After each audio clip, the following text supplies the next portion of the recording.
Today on the Heard Record Show, we're talking Royce the 5'9", and a mixtape he released a few years back called The Bar Exam 3, The Most Interesting Man in the World. Now that is quite the claim to be making, especially when you take a look around the surroundings I've got here. I don't know if you can see that Bobby the Brain Heenan magazine cover there, so I'm quite well read myself. Anyways, on to the episode. I hope you enjoy it, and as always, I know you motherfucking heard.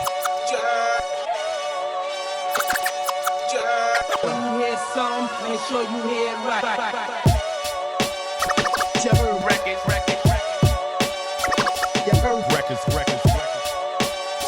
You heard the word. Niggas know the style now. You heard records. You heard records. You heard records. I know you heard it. Who you know do it better? Fuck what you heard.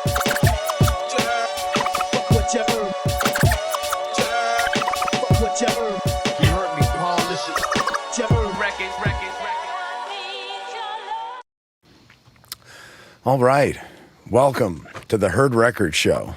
My name is Domincello, and I am here with none other than Boutros Prezzy. Prezzy, what's going on, man? I'm just glad you got that third Boutros in, bro. You know, a little throwback from Ali G. Sometimes they shortchange me and only hit me with a double Boutros, when in fact a quadruple Boutros. Tros. How you doing today? Oh, I'm just fucking splendid. I'm a. What's that T-shirt they used to have? I'm just a big Life is good. ray of sunshine, aren't I? Nice. Well, to top off that sunshine, we got some more great shit to go over today. We have the a Royce mixtape that we had picked out here. A little interesting about background about this. You know, which mixtape did we end up picking? This is the Bar Exam 3. Bar Exam 3. Not to be confused with the Bar Exam 1, which is what I originally had told you to listen to for the first, 3 days. So, yeah. It ended up working out great, though, to be honest with you, because my Royce background is like kind of whatever he did with Eminem is all I kind of knew him about. Maybe a couple mixtapes back in college with like Green Lantern shit, I think, that used to be out that I liked, a couple of his tracks. And then just fell off as far as me following Royce. So going through the first mixtape, it was kind of like welcome back to Royce. I didn't realize kind of how much of a well-rounded artist he was, especially with his with his content and his writing is really phenomenal. And then by the time we progressed to this one, a lot of interesting shit. Very interesting album. Now, before we get into the album, definitely want to kind of go over some background on, like, kind of background from Royce. Like, where was he kind of coming up within the industry and the culture? He's touched a lot of different people from, Diddy. Well, didn't touch people. He worked with a lot of different. What's that? What do you mean he touched them?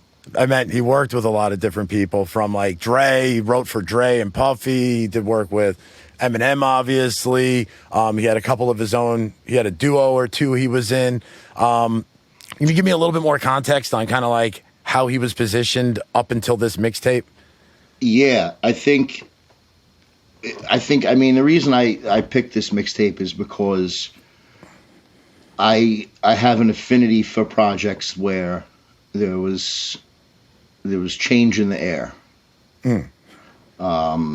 And a lot of times a mixtape kind of is like a precursor to that change, right? Like, so, like, people on a large scale might not be aware that there's this change that's occurring, but if you're tuned in and you're playing mixtapes and stuff like that, you might have a clue that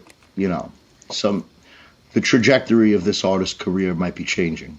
Now, you mean that nowadays or back then when this happened in 2010? No, I think back then. I think always. I think a lot of times a mixtape is like a sounding off space, kind of a way to say things and express things that you can't really do within the confines of the major label record industry, right? Yes. So Now, what's interesting, a question I have is so, an artist like this ends up putting out a lot of mixtapes, right? He had, I think, 4 or 5, I think it was 4 different releases or different albums of the Bar Exam, 1, 2, 3, and 4.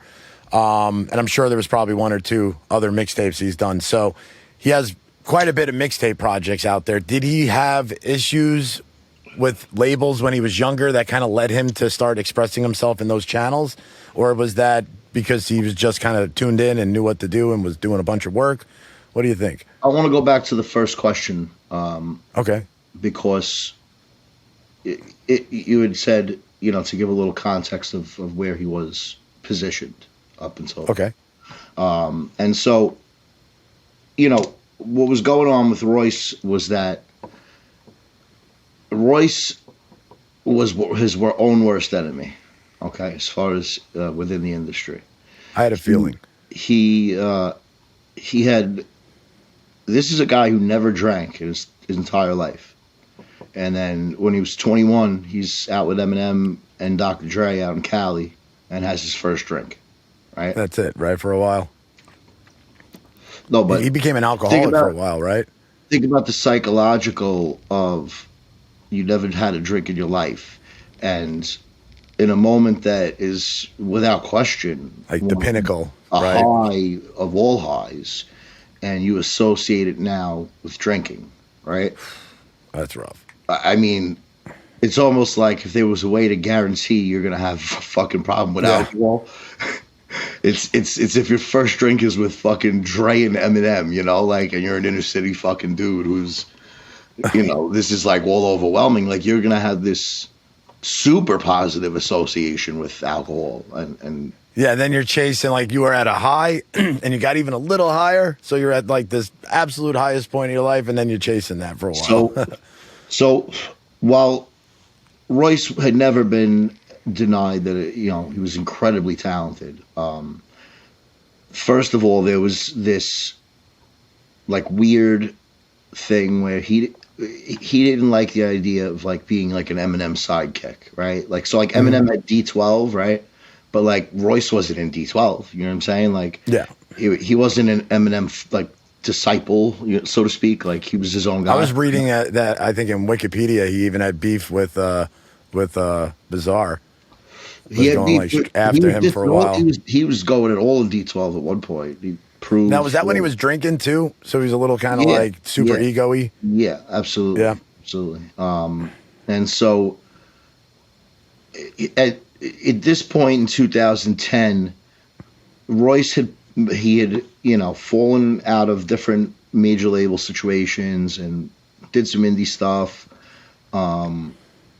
Quality always there as far as lyricism, but inconsistent, like some reaches of tracks and the dissing of people that it's like really like, So like some of his first albums, I think he had 3 solo albums before this project. It didn't seem like they got that much accolade. Like they didn't kind of hit too well. I think the first one might have, but the last 2 trailed off a little. You got to also consider that if you're out in the public eye and you're disparaging Eminem in the fucking early 2000s, yeah, it's tough. No label is going to put money behind you. So he was actually shitting on. That's the goal. Doing disses on Eminem. It was there. It was like the undertone. It was like this. So like he wasn't going to wind up on a Interscope with a fucking budget and they're pushing him to the moon. It just wasn't happening. So that makes sense. Like in those first couple albums, like he has like one of my favorite songs, "Something's Wrong with Him," is like it's just an incredible fucking song produced by Carlos Brody, who had worked with Biggie and stuff. And nice. There was just he was going out of his way to carve out his own sound and style and legacy, right? And like there was moments on all those projects where you could go like, yeah, he's that dude, bro. But like I said, there was inconsistencies with the maybe, a couple of reaches of songs, and it just it never felt like the most focused throughout. Like it felt like you'd have real moments where you were like, woof, and then. But the whole project collectively didn't have that like fucking power. Some of the features were like, he's trying to put the Hobies on and stuff, which is cool, but like you haven't really set your shit up enough where you can afford to have, verses of bullshit, like from some guy like who that no one cares about. Like you need to, and that was on like label. Well, I mean, this is anything that I'm talking pre 2010, right? Okay. So. He had started, I don't know the exact year, I want to say 2 years prior, doing the bar exam 1 and bar exam 2. And the concept, obviously, bars, rapping, and then the bar exam, lawyer has to pass the bar. I think that's a great, obvious and I thought, name. Yeah, especially for him as a lyricist, it's like, this is the standard, like you said. Yeah, and it's like professional level, you know what I'm saying? Like, if you can't pass this, then you shouldn't put something out. Yeah, it's definitely, I mean, everything I've heard off of these bar exam mixtapes have been just really interesting. Major But here's flexes what's interesting. for sure. Here's what's interesting, and here's why I picked this one. Anyone who's listening to the show knows that I like to do a little bit of psychoanalysis of what I think was going on, Again, with zero inside knowledge. I'm literally making it up. So just gut. No, you're going over your gut. Like I'm making it up. I don't know. But a lot of times I've found that my gut tends to, in the future, reveal itself to be accurate. So I've heard that. Yeah. So when I listened to the first couple, right, of bar exam projects, Royce was incredibly hungry and focused on being the best at rapping, just like rap, right?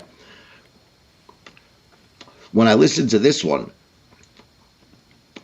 there was this sense that he was starting to not care about that anymore. Like he was more interested in defining Royce as an artist.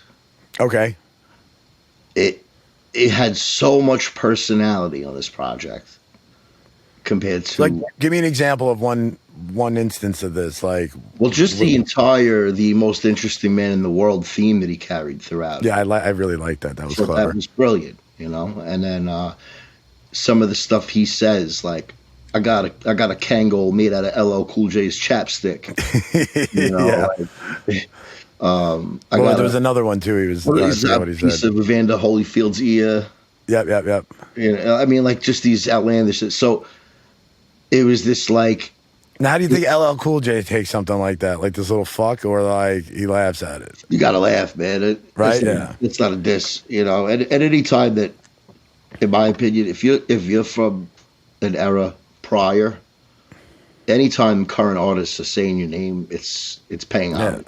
Because you know what I'm saying, like they don't have to, as long as they ain't like directly shitting on you. Yeah, let's not like talking shit. But I mean, if it's like a funny little whatever, like how can you be mad about that? Like that's cool. Like that you left an imprint that you would say that. You know what I'm saying? 20 years later.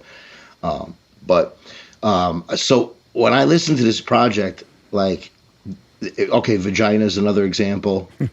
Very clever. In the Stomp Your Head in the Club. Yes, that I gave me Mad Max B vibes for whatever reason. Just the kind of like content with the singing type of shit, and the beat itself. The beat itself. Very like wavy. Yeah. The Skinny Jeans. Yes, I love that. And I'm fucking playing that, and the girl is just cracking up in the car. She's like, I could not agree more. And the funny thing is, after that, all of a sudden, she's hooked in listening to the next song. You know what I mean? So that shit, like you build this relationship, and then people want to pay attention. Think about how often I've said that to you about stuff we do with our music, and like the mixtape. Oh, yeah. The mixtape we've been working on, where it's like, there's times where it's like, you probably could put a verse there, but it's like I put some obscure fucking thing that I think is hysterical. Yeah. And it's like, why is that there? And it's like, first, because it's a mixtape and you can do that, and like, how much rap do you need? And at what point is a diminishing return on how good you rap. Like, if I'll give you a good example. You heard of the guy Twista? Mm-hmm. That motherfucker. I mean, yeah, right. But is there any one verse that you go, that was the one? Yeah, no, that wasn't his shine. You know, it was the. No, but what I'm saying is that this guy's incredible and he can rap better than everybody, basically, right? But he always does it at this breakneck pace that you're not. It becomes like you can't like process it fast enough, and it becomes not exceptional because it's like you're used to it. That's what he always does. He comes on. Gotcha. Yeah. Right. And so yeah, it's hard to connect with anything, in my opinion, that goes too fast for too long because you literally can't. It's a lack of framing, is my point. So yeah, if okay. all you do is that, right? It's not. It becomes like that's just what this guy does. But if you're able to give people personality and insight into your perspective on the world, every single artist in any fucking genre has a different perspective on the world from the next person. We all do. 100%. And it's like, that's the part that people connect with, right? Like, so the skills part of it is impressive, and that's going to get you in the door, or that's going to keep you, actually, it's not going to get you in the door. It's going to keep you inside once you're in the door. Yeah. But to get in that door, I think you need to give people you as at your purest, like what is the truest nature. If I was hanging out with you, you know what I'm saying, what kind of shit does this guy say? Like, you know, it goes to the other thing I always say, like, I don't like to hear nerds rap. Like, I don't care if they're good or not. It's like if I feel like I would stuff your head in a toilet bowl, I don't want to hear you fucking rap. I don't care how good you are. Like, that's just how it is, you know.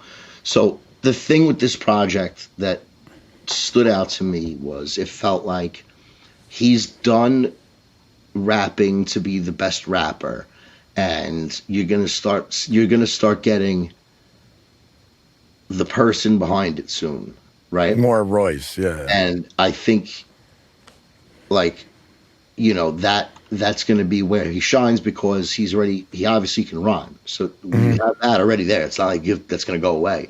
And then if you can add this dimension of personality, right? Yeah, but he's got a certain sense of humor that definitely deserves to be recognized on projects. It's a you know huge what I mean? aspect of what makes this guy great, because the writing reflects it. But if you're not thinking that this guy has a sense of humor, he's not telling jokes, so you're not gonna get the sense of humor in the lyrics. Mm-hmm. So it's like, that's a good point. You see what I'm saying? So it's like you have to kind of give people a way to understand your sense of humor or your perspective, that when you're rhyming, they're hearing that, you know, they're not just hearing words that end with the same syllable. Yeah. Which is what a lot of people hear. It's a fact. People don't get why a certain rapper is good or not. Like, they don't get it. And it's like, it's because they're conveying something in a unique perspective. Like, that's the part, you know? And so this came out in 2010. And sure enough, a year and a half later, Royce quits drinking for good. So that's in 2011. 2012. Okay. Yeah. Quits drinking for good and proceeds to go on a run that to this day he's still on, of just dropping absolutely remarkable fucking project after project after project. And when you listen to this album, it's like, and maybe I get this way because this was my experience in real life also. Okay. It felt like the guy who's sitting at the bar, and he knows he can make everyone here laugh, and he knows he could pull any bitch out of here, but he kind of just wants to leave. Okay. And it's like, I think I'm done here. And to know he's just having fun with it. He was having fun, but not. It also felt like I'm not going to be coming here many more times. Okay. You I know feel that. It had like he was kind of already at 1 foot out the door with this. Like he's like touching on it, but he's like, he knew he needed to go further in a direction. And he started in that direction with this project, I think, as far as, you know, having more show more of his personality. But I think that, like anyone who's going through addiction, you lose a lot of your personality through that. Okay. And I, in no small part, think that contributed to his decision, because I've read him interviews of him talking about it, where he was like, I just woke up one day and was like, I'm done, like, I'm done drinking, like, and it seemed to me, it would seem like his artistry probably saved him, because like he felt he couldn't go further in the direction he wanted to go because he didn't know himself that way. What's interesting? I was reading also into something that he didn't know yet. I was also reading that his son, when somebody had asked him, what do you think about your dad? He goes, oh, I love him. He's Superman, but I don't really know him. And that was another reason that he had mentioned, like, he wasn't drinking. But like, and that's what I'm talking about. But all of that's the same kind of shit, though. It's like, if you as a father didn't realize that, you know what I mean? Like, you didn't know yourself either. Like, he didn't know you and you didn't. Like, you got to kind of come back down to earth here. And, it seems like, he did that through the music, and it was a real thing that happened, Like, you could tell he was very creatively liberated on this mixtape. He's doing whatever the fuck he wants, right? Yeah, there's 2 tracks that are fucking wild that I loved. Like the vagina one, and then the one when he did it over Chocolate Rain. Yeah. I just thought that was fucking, like, it's not something I'd bump in the car, but shit, like, I didn't realize, like, it was like probably a minute in, and then he really starts fucking rapping, and I didn't think anybody could rap on that beat like that. I was like, oh, like, that was pretty impressive to me. I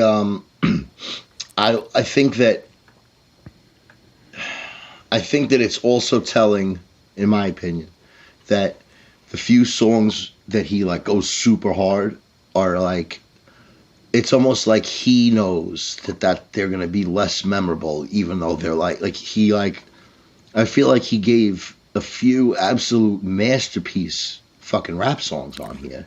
And, sure. And they're not the first things you talk about. And it was almost like he was proving that point to himself. Wait, so what? That he can make anything memorable in a sense? No. That the personality-driven stuff is going to be the stuff people remember. It doesn't matter how good that fucking straight-up, quote-unquote, real hip-hop song is.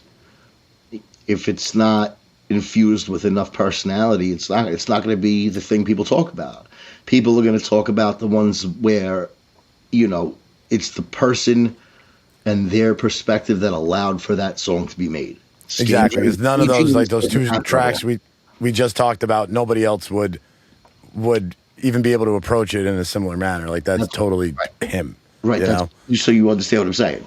Oh, right? 100%. Yeah. I think it's pretty damn clear on that. Yeah. And again, I offer all of this insight with zero evidence to back any of it up. It's just what I think, and what it, as someone who's following it, through, it just felt that way. Like, I was really excited for what he was going to do next, after listening to this tape. And and what else was like? So just to like also put pinnacle. It felt like it was It felt like, okay, now we're getting somewhere. We're peeling back the layers. Yeah, because I mean, even with this album, I still don't feel, and listening to Bar Exam 1, I don't feel like I know too much of who Royce is past fucking having bitches in his bed and doing this and doing that and being great at this. You know what I mean? Like, he doesn't go too far under the surface. There might be a couple instances I'm not recalling, but not as much as some other, projects that we've went over. But then the projects like these creative and funny ones, though, is kind of like that. That's also a very vulnerable spot because you're hoping your humor is going to fucking take, Let me pause for a little second here. Like, so when it's funny you say that, because when I was saying that he wanted to tap, in my opinion, he wanted to tap into more personal stuff, but he hadn't allowed himself to process any of those emotions himself. So how could he put them through the songs, right? Like, it wouldn't. True. Yeah, that makes perfect sense. Right. So and I said this project, it felt like he wanted to do that, like next, It's like the turning point toward it. Felt like that, and then now he gets sober, right? And if you look up, there's 2 albums, The Allegory and Okay. The Book of Ryan. His real name is Ryan Montgomery. Yeah. Incredibly personal albums. Oh, so that's right when it hit, huh? It figures with a name like that too. Book of Ryan. Incredibly personal albums, and these came out in the years after this, right? So, like, you know, he's been able to channel the uncomfortable moments of fucking sobriety, the challenging, all that. He's been able all that to while he's been able to use that as like a source material almost for whatever he wants to talk about. He's got more texture and more perspective, and it makes for a more. He doesn't have to make jokes all the time to be entertaining. You see what I'm saying? Like, oh yeah, you won't get an album. Now he starts to get an album as quote unquote hysterical as this one from him. You're not gonna. No, I had some good laughs on this. That's for sure. And then remember that most interesting man in the world commercial that came out? Was that right before this came out? That wasn't based off of this, right? No, that had been out. Okay, that was out already, right? Mm-hmm. Yeah. But I thought that was such a fucking clever way to pull shit, like, you know, with what we've been doing with your mixtape. And I hadn't heard anything yet that really kind of stacked up to the sample or, you know, audio clips placements like we had. But this project, it seemed like it was in a similar tone, certain parts of it, you know? Yeah. Definitely good. It was enjoyable too, like, you know, DJ Who Kid obviously is big name. And like I don't know what it is about certain DJs. DJ K Slay had this similar, in my opinion, ability. Okay. So like really let like whoever they did like a tape with or whatever, it was like the artist was on like full volume. Like they didn't hold anything back. Like there was this comfort that it seemed that had been created between the DJ and the artist. Yeah, I can see that. And it's interesting, like his voice, all right, so on certain tracks, I had to like double check on Genius to see if he was rapping, because he's like changing his voice around a little bit, right? Whether it's kind of sounding like Tupac or that song is insane, bro. Let's talk. But is that him rapping that? Dude, did you? No, so you was right. You don't get what's going on in that song, bro. What, the taxi driver? Yeah. I mean, he's kind of talking about Biggie and Tupac, right? Like as the driver. Yeah, he's the taxi driver, and he's saying, you know, like he's there, and I mean, he goes through Tupac's catalog and fucking like. Oh, I didn't catch that shit. Yeah. All Eyes on Me, I caught that. Yeah, he goes through and. You know, he's using the Tupac voice kind of, and then I mean, it's insane. The Biggie one is so like, when I first heard this, man, I was that's like, one of my favorite tracks because of the hook. When I heard this, I like I fucking was like, this guy is like the best, like, because it was so. I mean, you know, when he's doing them going back to Cali voice and shit, and like. He says to drop him on Wilshire, which is, I don't know if you know, Wilshire is where he got killed, you know?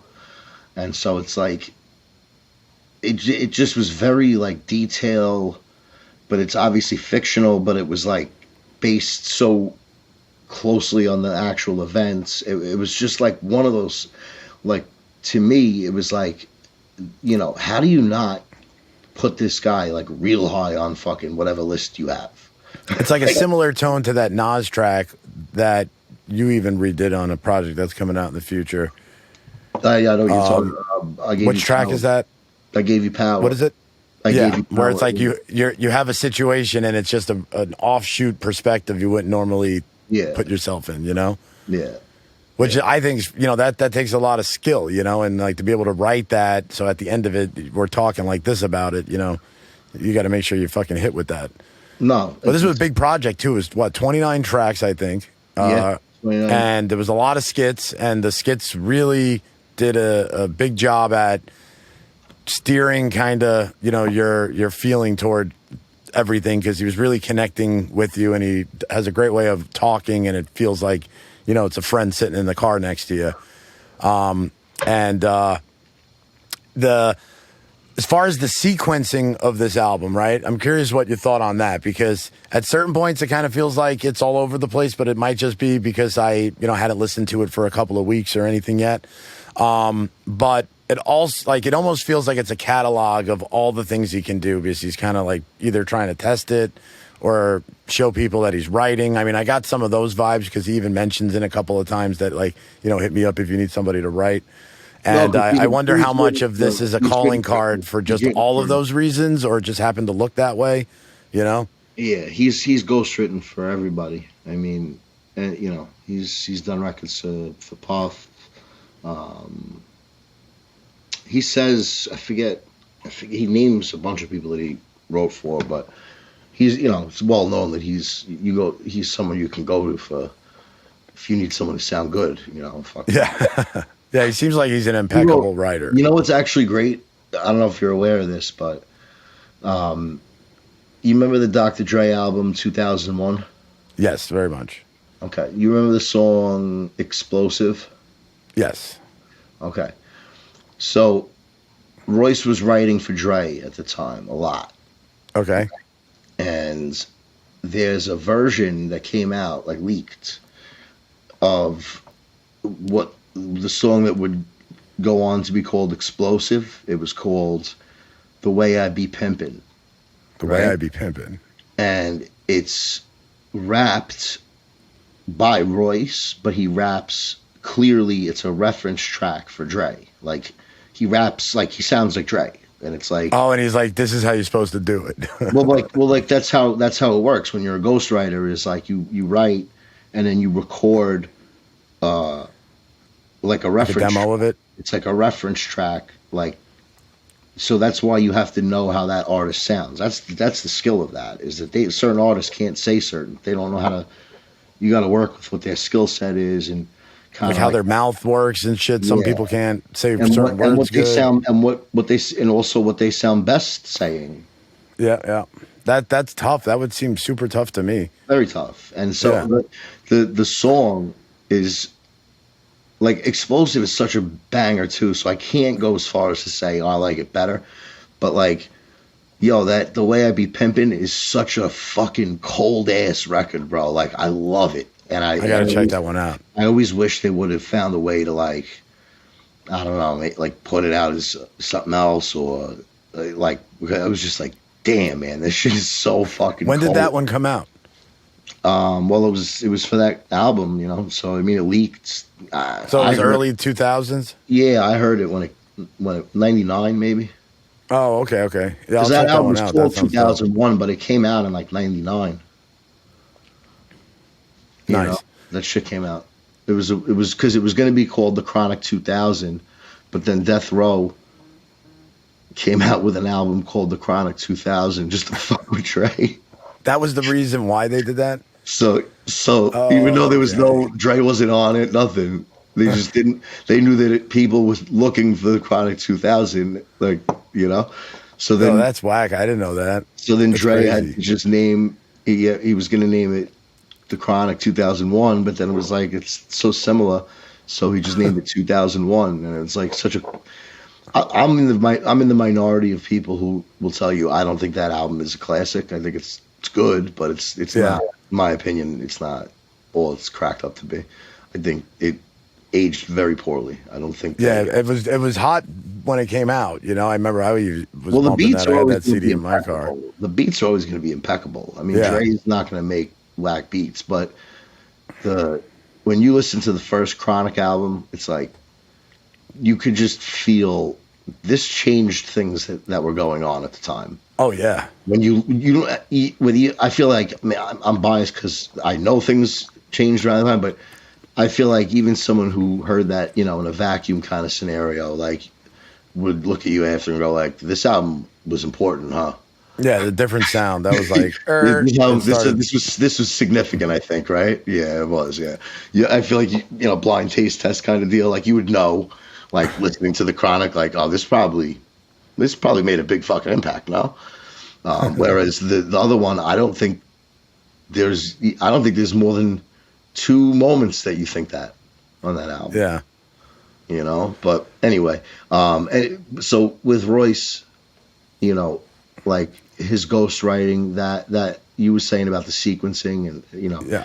I think that the sequencing was pretty on point, because if you look at the amount of comedic songs, so to speak, on here, right?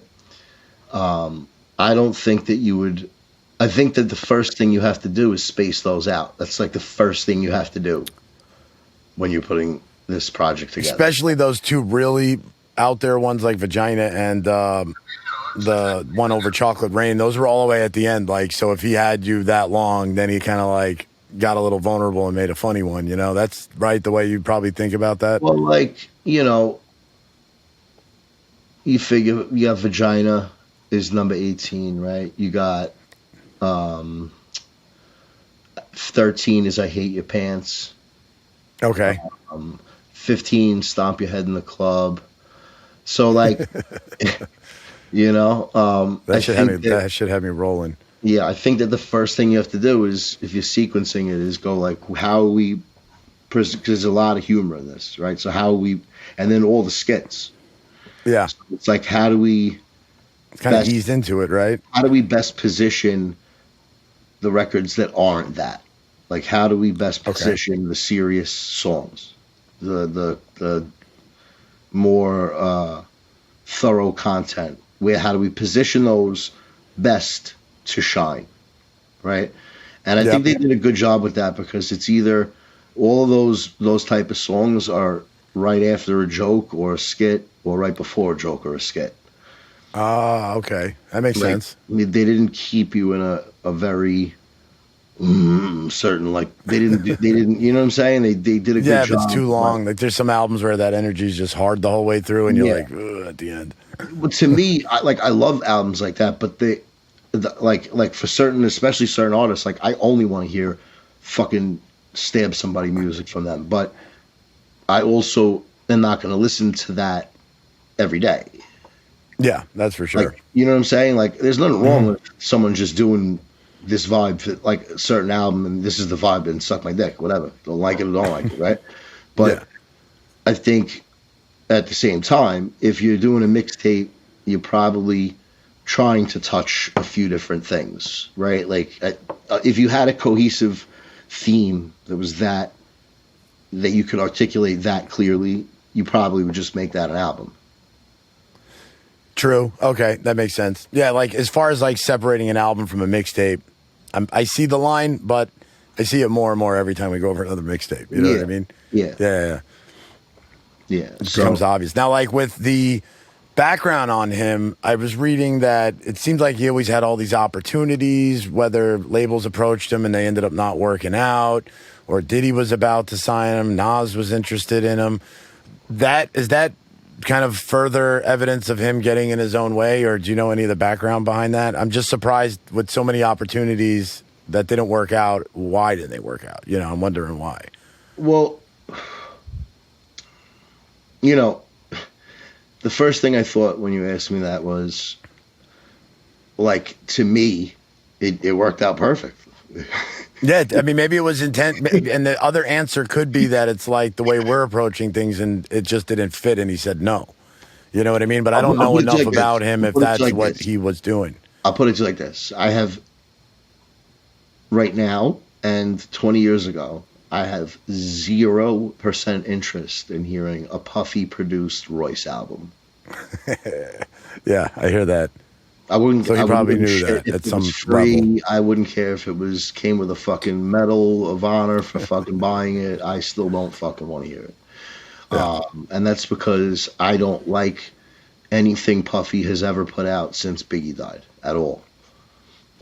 Yeah, I can agree with that. album wise. A couple of songs from a couple of artists who he then proceeded to milk for every fucking penny and leave him in a bad spot. Um, so you can guess how quick. and then left You them. can guess. You can guess what record label I won't sign to. You know? Yeah, they kick you out of the cab with a sequence fucking blazer on. Yeah. Said, Take that. Take that. Yeah, take that. Get out of here. Take that fucking 50 cents fucking change and get a cab, right? So, and then, so I don't, it's probably very good business to not say what I just said and say, oh yeah, I messed up a lot of opportunities, but I have a hard time thinking that Royce would trade what he has now to have been locked into a 10-year fucking 360 deal with Puffy. I mean, oh yeah, especially if it built his career in the wrong direction, and then you have no respect for him at the end. Was it really bad that happened? Like, but again, like, it's probably very good business to say, like, yeah, I blew some opportunities, whatever. So. Well, I didn't read anywhere that he said he blew any opportunities, but it looked like he had a lot and they didn't work out, Well, so is it like consciously this didn't fit what he was trying to do and he's pushing him away, or like he's wiling out drunk at a board meeting? I don't know. I think it's a little bit of both. I think that he knew he had a vision that was different from what people wanted him to do. Okay. Yeah. He's definitely different. You know what I mean? Like, he's got his own lane, and I don't know if you agree with this or not, but there's a certain humor. Obviously, Eminem and him were close, done a lot of projects together. There's a certain humor they both share. I don't know where it originated. Maybe it was just the time. Well, and it was everybody was picking up on that. Neighborhood. It's the same as Cam and fucking. Yeah, so it's that energy. Same then. sense of humor, like, because they fucking were friends. They grew up together, like, same way me and you have the same sense of, True, and that's all that Detroit shit, right? Because Detroit really didn't have that loud of a voice before 2000, right? No, it did. In regional, not New York, maybe. Not national, but there's.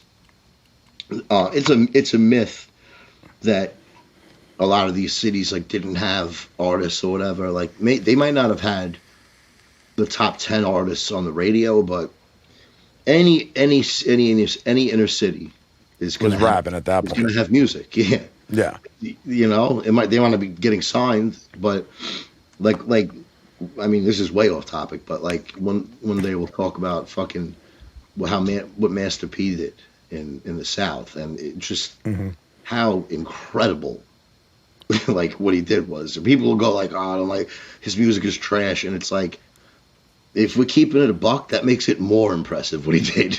Like, straight up. Like, my man was doing imitation fucking West Coast songs and selling them out of the back of a truck, and, turned it into a fucking, whatever, $300 million record deal with Universal, some wild shit like that. What? I didn't know that shit. Oh, my God. It's one of the most fucking crazy fucking come-ups ever. And it's like, I was being very general and probably somewhat derogatory in the way I described it, but the truth is, it's a something from nothing situation, and it's like I'm maybe painting it. I'm always a fan of that, man. To really just kind of give props, like, this was not. He did not have the top producers in studio with, like, this guy was. I don't know how the fuck he did it. I mean, like, it's really impressive. Like, some of the artists that he had that. I mean, I don't know. Were they trash or crazy. no? It's crazy. But he really pushed the idea of black owned, black independent. Like, he really lived it, and so it resonated. It wasn't. It didn't matter what the song was. People. There was a true, genuine aspect to it. People fucking Master P is what the bottom line was. You see what I'm saying? And it's like, again, like, you can't buy that from a record company. Like, they can't give you. They cannot give you an advance big enough that you would have that. You can't even like pay somebody enough to have that. Like, you have to have it. Right. Yeah. That's what I'm trying to say. So it's like, when to bring it back to Royce, I think that he had his own vision, but I think he probably did a lot of drunken griping and throwing fuel on the fire of what he didn't want to do. as opposed to just building the thing Leaving you it. wanted to build. Does Yeah. that make sense? That seems I like a did that young in my own man's. life. I'm only saying. Yeah, it this sounds like a young man's trial, like something that almost yeah. everybody goes When through I in their was 20s. when I was in my younger years, like I knew I definitely do not want A, B, and C. Right? Like you're supposed to want to do these get mad. And I was like, I'm good on that. And so I did everything to make sure that I didn't wind up in that position of married, having kids at 23 and shit. Oh, And God. but at the same time, I did not do anything to build the life I wanted. Mm-hmm. All I did was like ensure that I didn't get stuck in that one. You know what I'm saying? Yeah, I just avoided. So like in other words, like, the boozing and all that shit, and it's like, my girl said, come home by 12. Fuck that. I'm staying out all night. And it's like, okay, like, but like, how's that future? Yeah, how are you moving forward How's in your that future situation? fucking looking? You know what I'm saying? Like, they doing anything about that? Well, I'll tell you what I'm not going to do is fucking get married. It's like, that's not that's not a plan. That's Interesting. It's like everybody has this period where they focus on what they know exactly what they don't want. Right, It's like kind of figuring out what you don't want, and then you're like, oh, I probably want that. And because I definitely did the same fucking thing when I think back on it. It's pretty funny. It's one of the reasons I like this project is because it really to me sounds like a dude who's gotten to the point where he's like, okay, well, they know that I'm not Eminem's sidekick, and they know that I'm not going to do bling bling fucking Puff Daddy videos, and that's about it. And like I could do funny songs that'll maybe get a couple fucking plays on the internet, but does anyone really actually give a shit about my, like, if I put an album out? And I think that really bothered him enough that he got sober and fucking, like I said, he's put out the Book of Ryan is, I mean, to hear this and then that, like after, it's like, holy super fucking maturity shit. upgrade. Oh my God. I mean, you took grown man rap music. It's like, whoa. See, now what I would expect too is since Eminem and him share a similar timeline, it's interesting that Eminem didn't do that. And that's what I feel like everybody's expecting out of him is that when are you kind of like growing out of this stage? It's funny because I think that, by the way, I just got these again. I hadn't been able to get them in where I lived for a while. Anyone out there that's a smoker, Big Bamboo pure hemp paper. Oh, those are the ones you found out in North Carolina, right? Well, no, Or Florida. what happened was that I couldn't get them up here for like a while, and someone had them down there, and I was like, where'd you get them? Because I'm about to buy like 40 packs to bring back to New York. And then fucking, I just, the other day, the place I go fucking just got them back. I was like, thank God. They're the absolute best, man. They are, I don't know. Or they just burn better? They roll better. They're thin. They're Nice. you taste the weed. I don't like to taste what, I don't want to taste like, so I don't like blunts are cool for like social setting, because they're hefty. They can hold up for being passed around and whatever, but to me, a blunt tastes like shit, and then like most joints, like the papers, if they're too thick, it just tastes like paper, and it's like, it's not really a good taste. The hemp ones, first of all, hemp is what you're smoking. Yeah. Also, it's cannabis. So, and then it keeps the flavor for sure. And they're mad thin, like they're like see-through. I don't know if the camera can pick this up, but they're like, look at this. They're translucent. Bro. Look at that. How fucking Just crazy. like wax paper. Yeah. So, you get a really good taste of your weed, which again, if you're a connoisseur of cannabis and you buy certain strains, like you want to enjoy the traits that fucking that strain has. Like, especially when you're getting good nug, right? Yep. Yeah, exactly. Like I got some fucking citrus, and like I want to taste the citrus. I don't want to taste fucking a notebook. So speaking about other flavors, who are all these other features that were on this album? I've seen their name as I was doing like more You're recent. getting good. You're Well, getting you like good. that? That was You a like fucking that, right? that might. Yo, Trying when to we think do, about how to when bring we it do a back. season highlight package, that's the ending clip. That was Speaking of You see flavors. that? Can you do that again? Speaking of flavors. Hold on, let me say. So especially you want to enjoy the different flavors. Well, speaking of flavors, there was a bunch of features on this album. A lot of names I didn't recognize. Guys were pretty good. None of them really stood out as horrible to me or anything. Like they were all pretty good. What else happened with these guys? I think they were part of a duo or a quad group, right? So you had Slaughterhouse. You had the whole Slaughterhouse on here at different Throughout points. the whole thing, right? Yeah, I think so. I think they're all here at different points. And one's his brother? Kid Vicious is his brother. Okay. It's funny, like his brother can rap. I don't think he's bad. He's got some good punchlines and stuff. And I don't know, how much Royce helps him or doesn't help him, whatever. Yeah, I was wondering that too. It's funny, like that LA Leakers freestyle that I always fucking go nuts over that he did, right? Yeah. It's actually over his own beat. So the first part of what Royce does in that freestyle is actually the first verse of that song. And then in the song, his brother, Kid Vicious, does the second verse. Oh, okay. But in that freestyle, like Royce just goes off like for another 6 minutes on this fucking beat, right? Just Yeah, it was like 10 minutes long. It was crazy. Like he just obliterates it, right? Yeah. And it's funny because, like, I hate to say this because I don't think badly of his brother in any way. I don't think he sucks even, but it's like I can't listen to that verse. Well, because of that, yeah, I get that though. Like, did you hear what Royce did? Like, I can't listen to some other fucking 16 bars of even just good rap. It's like he was on another planet on that freestyle. It's like that's it. That's the bar exam. You know what I'm saying? Like, yeah, for sure. I mean, it's definitely an appropriate title, it's if it's not going to hit that fucking standard, like I can't. And then I thought it was cool on this project that so the features you had, I think it was that was basically it, right? You had, and there was Black Milk. Black Milk's a producer. He raps as well. Okay. He's from Detroit. He's okay, that makes sense.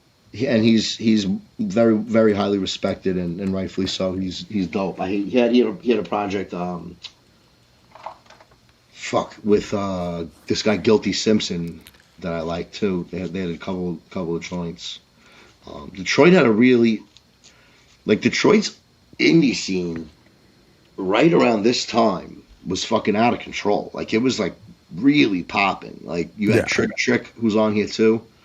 Okay. Who was like super gangster. Like, he was like shaking like other artists down that like from out of town that would come to do shows there and shit. Nice. Yeah. If you came to Detroit to do a show, you had to check in with Trick first. Yeah. You had to pay your rent. Yeah. You're going to be staying here for the week? No doubt. You got a couple shows lined up? No doubt. Make sure you're safe with those shows, all right? All right, cool. Just give me, Yeah, that's crazy. We'll make sure I love that safe. stronghold. It reminds me of the Mafia, Oh, I love that. Yeah. I cannot tell you how much I love that. I think that if these rappers want to, and look, I make music too, and I might be in certain cities, but I'll tell you what I'm not going to be doing is talking all this fucking wild gangster shit about how I'm going to do this and do that to people and then show up to the city and fucking have to hide my car the whole time. You know what I'm saying? Like, that's the last thing. It's like a lot of these guys, you'll see them on Instagram, I'm out here, what up, motherfuckers, I heard my ops talking, so you'll never hear me doing no shit like that, like I'm just gonna be like quietly fucking having dinner somewhere. Yeah, it's a good way to get shot real quick. Go home, fucking take a shit, fucking go to sleep. Yeah. Fuck out of here. These guys want to. Didn't that just happen to somebody recently where they were like fucking saying I'm here and then they weren't? Well, what happened was Oh yeah, it happened many times. I mean, it's become it's crazy, and it's like that's what I'm trying to say. Is to me is nuts about it. Is like if you got to move a certain way, and I think one of the things that Royce has done as he's evolved in his career is learned how not to move, largely through making mistakes, right? I mean, which happens, but like as this project, like I said, is about. I can't imagine him having this shallow of a project in him again. Like I feel like he's evolved so much as an artist that like he'll always have the humor and it'll pop up in places where it needs to, but you could tell he was like had no interest in being like the court jester or whatever the case. Okay.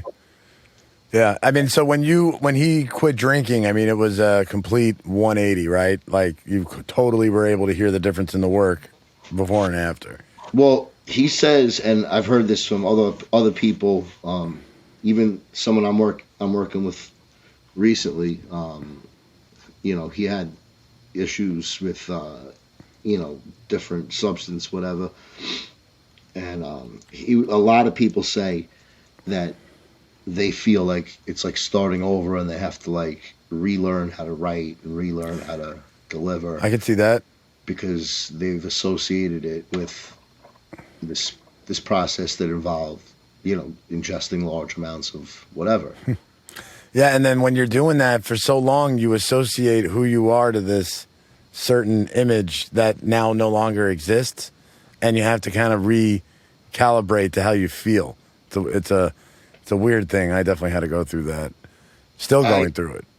I remember when I first started getting into putting music together, like quote unquote seriously, as far as like I was gonna buy into a recording studio and whatever, but I was still like I calmed down with a lot of the outside activities that I had been doing and was kind of like trying to go in a more like legitimate, clean direction, let's say. But I still had like, 1 foot in, 1 foot out, right? Yeah. And I remember leaving studio sessions so fucking mad at myself because I know I could have done a lot better if I wasn't either drunk right now or recovering from being completely fucking shit-faced that like I could barely fucking remember anything, but no one around you is going to say that because you're the guy that's none of them are booking studios on. None of them. Yeah. And most of them are fucked up too, right next to you because you're rolling with it. Well, that's what I'm saying. And also you're the cool guy like that has the thing, right? So like, what are they going to tell you? Like you suck? Like they're not going to say that, So. And they're not going to tell you to stop drinking because then you're not going to hang out with them. So I remember leaving a few studio sessions in a row and just being so fucking like pissed at myself, like, and I remember the relief when I stopped drinking because everything I wanted to do, I did. Yeah, and you're like, oh, I just have to do it. It was like so ridiculously easy. Mm-hmm. The second I stopped drinking for me to execute my ideas, and I didn't have that feeling of having to relearn anything. I felt like I had been walking around with fucking handcuffs on, and I felt like the second I stopped drinking and sobered up, the handcuffs were off, and I started making really fucking quality music after that. And it's like everyone has such different fucking paths that they have to navigate, and different things that led them to what they were doing. Right? Yeah, 100%. There's no one size fits all. I don't think there is, at least. Not in the slightest. Like for me, with like drugs and fucking all that shit, it helped me socialize, right? So then, fast forward 15 years of doing that, every time I'm pretty much in social situations, I had to kind of recalibrate and go, all right, who am I? You know what I mean? Because a lot of that conversation and my personality, people being like, Dom. It was this persona that no longer existed. You know what I mean? And like that, like I'm still like figuring out who that is. But yeah, it's I love hearing stories like this. It's like, you know, you'll see a lot of people in recovery, and the ones that take it serious all have that. They all kind of just jumped up this level of maturity as long as they're continuing to work toward it, and then typically stay there, you know, and like everything becomes doable and opportunities open up. And I just love seeing that within the culture too, you know, especially with someone that's older, had struggled like with that while they were trying to come up and putting out projects and then overcome it. That's a cool story, you know. And I think, you know what, the icing on the cake for Royce as an artist, or creatively, as far as like satisfaction or however you want to frame it, one of his frustrations or one of the things he wasn't too thrilled with was the idea of like being a Eminem sidekick, or somehow less than as good as Eminem. Like he always felt like I'm as good or better, which you should feel that way if you're taking it as your career. At this point, I would say that for sure. Probably in 2010, you could have went either way with it. You know, what's crazy is like, to me, it's like I don't think anyone would argue that Eminem has had a difficult time evolving his sound, style, and content to, like, his fame turned into a monster almost. No, well, yeah, that's a whole separate thing. But I'm saying the music itself, like it's not really. It's still a stunt man. It's not like he's gotten really the depth of stuff. Like, there's stories about his past, but you're not knowing, like, you're still. You know what I mean? It's more still like a lack of connection. Like, I'm gonna rap. You know, like a lot of that, right? And it's like, I know he did personal songs in the past. I'm not saying, but I'm saying, like, but that's what people connected with. If you remember, though, that was the shit that everybody loved. The evolution of the person's artistry. I don't think anyone could argue that Royce has evolved way more and is continuing to evolve his music. At a, you know, even at this stage of the game. And I think, to me, that legacy and that discography, when the game is, you know, all said and done, yes, Eminem is going to have more fans and he sold more records. That's indisputable. And Royce does not have an album as good as the Marshall Mathers album. I'll give those two concessions. Yes. Okay. But body of work otherwise, if I had to sit with one of their discographies for the day, not even close fucking call for me. Royce, not even. Yeah, close. I agree with that. All the Eminem stuff is dated. It feels to me, you know, like some of it like reminds me of shit that when I was younger, but horribly. A lot of it is aged horribly. So you combine the fact a lot of his music did not age well, and then the stuff that he's doing now is kind of in this weird, like, prisoner of my own fame. Like, you know, it just sounds like a guy who don't go out much. Like, that's what I would say. I'm like, this guy needs to, like, go out and, like, fucking have a sandwich or something, you know, like, cause some shit or something, like, get some experience. Like, go fucking go backpacking through Europe or some shit, dude. Like, get out of the house, you know. And whereas Royce, again, like I said, I think it's just like anything else, you know. Heard that before. In the sense that, like, the more experience someone has, and the more varied experiences someone has, the more texture you have in your perspective, and the more. And how honest they're being with themselves. Because I almost think even when you don't got something going on, if you're really being honest with yourself, like, you can talk about that and it still be interesting, because a lot of people sit in that same spot. But you got to be honest, you know? Well, and but there's also, but you have to be careful with that, because then there's the other side of that coin, in my opinion, is that, you know, no one really gives a shit about, like, like the minutia of someone's life like that. Like it's got to be compelling. Well, meaning like when So like those it's tough, moments like you that have have to. divine universal truth, you know? Yo, agreed. So you can. Yeah. That's what I'm saying. Is it's difficult. Like it is more difficult to draw a textured picture with very ordinary materials. Yeah, So I got you. It's like, nah, you can't make it colorful and it's going to be harder to do. It can be done, and it is yeah. very impressive when it's done. You know, look at the fucking first Wu-Tang album. I mean, like that shit was done with the most non-budget fucking budget ever, and it's like that's why it Still sounds one of my good. favorites. And that's why it sounds good. It's like Yep. literally that's the thing that makes it special is that it sounds like it was made in someone's fucking basement. Yeah. So And there was like so much energy going into it. It's like it had like there was a lot of people counting on that. well, Hopefully, that's doing what I'm good. saying You know? is not everything made in someone's basement is something you would want to hear. But what they had was so powerful and unique that it was better to just strip away all the fucking bullshit. And Yeah. that's what made it stand out. That's what made them stand out, right? Is that it was so unique. But it's like I said, it's very hard to do that, to be able to use, you know, a little life experience or little, you know, exposure to different perspectives, and then to have that person drop some sort of like deep connecting fucking thing. It's like it could happen, but that shit is I don't know how, you know, that's gonna It's be rare, hard. yeah, needle in a Very hard haystack to shit. do. It's gonna be very hard to do, you know. Now, with like since Eminem and him were close a lot, right? They did tracks and songs together. You were talking about him calling Eminem out, and in some of his earlier projects, they had a bumpy ride where they weren't always Yeah. kind of like friends, Yeah. and they were like shitting on each other for a while.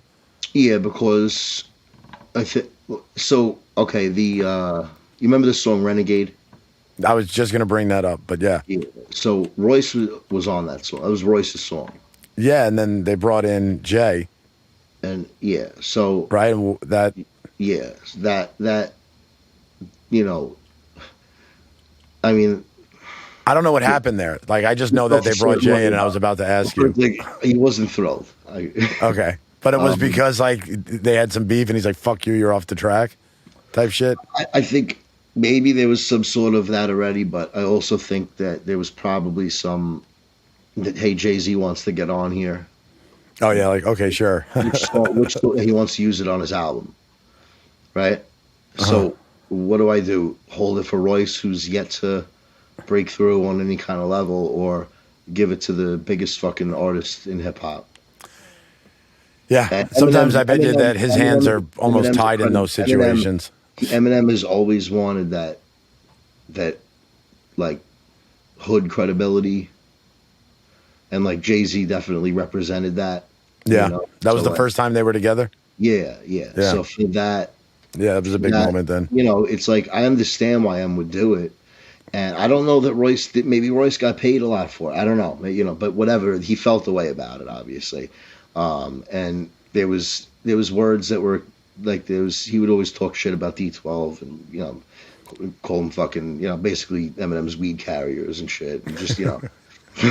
They're like the what do they call them? Like bizarre. It's He's like the cop eight, you know.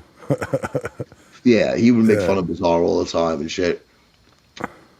Okay. And so yeah, so they weren't really cool for a while there. But then, you know, when he got sober, like he called them and was like, you know, I'm sober or whatever. And He did his they wound amends. up, yeah, and they wound up putting out an album together a couple of years ago. Was it any good? I can't lie, I can't listen to it. I can't. I was wondering if can't- Royce like helped pull it Yeah. together somehow. My brother put it on in the car one time. Okay, so he liked it. Well, my brother loves Eminem. My brother would fucking. Okay. My brother would suck Eminem's fucking dick. in Really, front he's of still a huge fan, him. huh? Oh, God, it's the worst. And my brother admits. Just that like he- Jay with Drake, huh? You know what's funny though? I love my brother. He goes, I know he's not good anymore, and I know he sucks, but I still love him. And I'm like, I guess I respect that on some level, but like that's so weird. Like It's like he's a fan of like a wrestler that's not good anymore, you know, but like he I still don't likes the like glory people that days. make black music. Like that's my cutoff. You know, like we're not friends in real life where I like owe it to him just to listen to his music. Like it's not like. Like he listens to the new shit too, and he likes it. Oh God! And no, he doesn't always like it. He'll call me and say, "I gotta admit, Oh, bro." I fucking hate it. He'll be like, "I gotta admit, bro, I can't say that you're wrong anymore." You know, like, he'll be That's a like, funny thing to hear. he'll be like, "I'm still gonna listen to it, but you know, I get where you're coming from. I mean, it's, you know." Yeah, I'm having to reach deep to pretend I like it. Yeah. He'll give me that concession, you know. But Such a shame too, though, because like when Eminem came out, like he was definitely a little like I don't know at what point all of a sudden it started feeling like gimmicky, but he had so much potential. I mean, he still does. I would even say now, if he fucking snapped into like who a 50-year-old Eminem is and started rapping about it, like it would be interesting, you know. But like it doesn't seem like he'll ever connect to that. If he would let Alchemist fucking just tell him what to do. Like, Wonder if he's hard headed too. Like he's just like, how are you going to tell him? How are you going to tell him he's wrong? Look at the numbers. I mean, you could at this point. I would think. No, you can't. Look at the numbers. Well, Like, I mean, he made money. I mean, if that's the goal, if you wanted to make money or what I'm retire, saying go is for that it. the fans, like, how are you going to tell him that he needs to do things differently when right now, if he puts out an album, it'll sell more than anything anyone puts out. Yeah. No, I mean, it's. How do you tell that it's guy? such a very. It's like a. That You know, sucks. it's one of those spots that have so many different right answers, and you know, they're all right. I'm just saying, like, it's a. Unless he asks, it's tough to really. Yeah. No, does that And make he sense? might already want to do that, but because of this enterprise that's built up around him, he kind of Yeah, I can't. mean, You know I'm what I'm sure saying? There's that's- people's I'm jobs sure that- depending on it, and there's lines of this and this and this and contracts. You I probably the think you're deeper you get 100% into right. it, it's I probably think that's definitely part of it. I think Right. there's got to be that. I'm sure his lawyer is not saying, what you should do is fucking throw this all away. is make music that less people like. Like I'm sure that's definitely not saying. I just don't feel like if he just rapped, like I'm not just saying that he needed to rap different, but like his content needs to come home, and like I still don't think that would ruin his shit. You know what the thing But- is, and this is where I get like a little defensive about my position of saying that he sucks. Okay. I love the EP that he put out before everyone knew about him, before the Slim Shady LP. He had Okay. the Slim Shady EP. Okay. And he raps like a fucking rapper on that album. He sounds like a cool fucking dude. He sounds like a guy who like probably does some of the stuff he's talking about. You know what I'm saying? Yeah. Like it's like, and it's not a million miles an hour. It's like paced well. It's like the beats are like the beats are hard. Like they're not. Yeah, I remember a lot of that they're early not for underground everyone. stuff. They're not for everyone. They're for people who like fucking hardcore rap music. Yeah. And my thing is that you came up doing that, right? There's no reason that the music you put out now has not a trace of that in it. Mhm.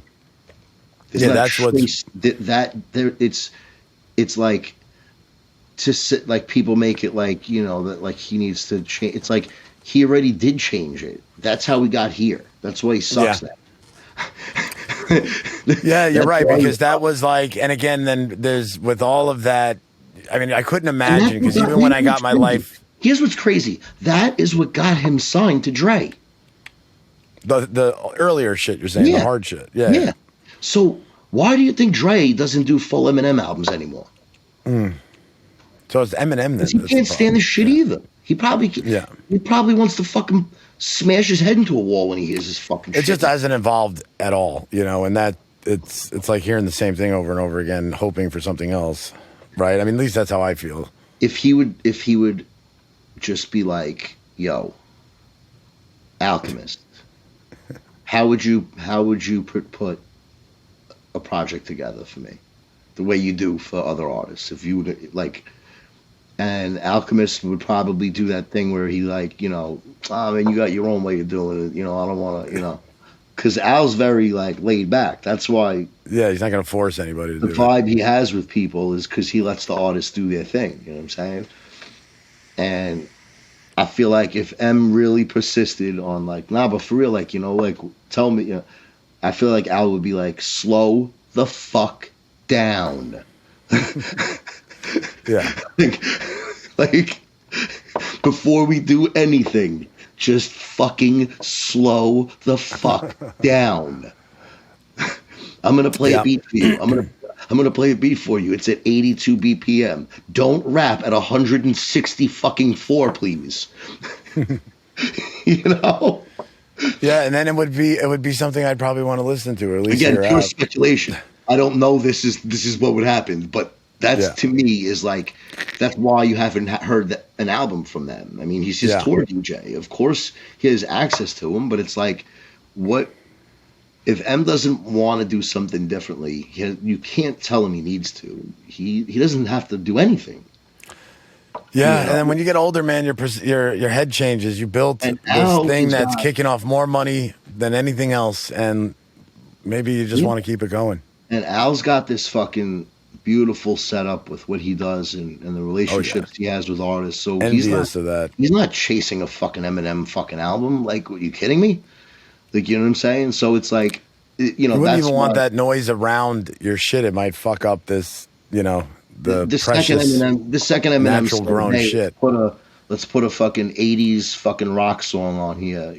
Al's just dives out the window, just fucking no. But I would love to. I'll tell you the truth. I would love to hear an album from Royce and Alchemist. I would. Yes. Fucking love to hear that.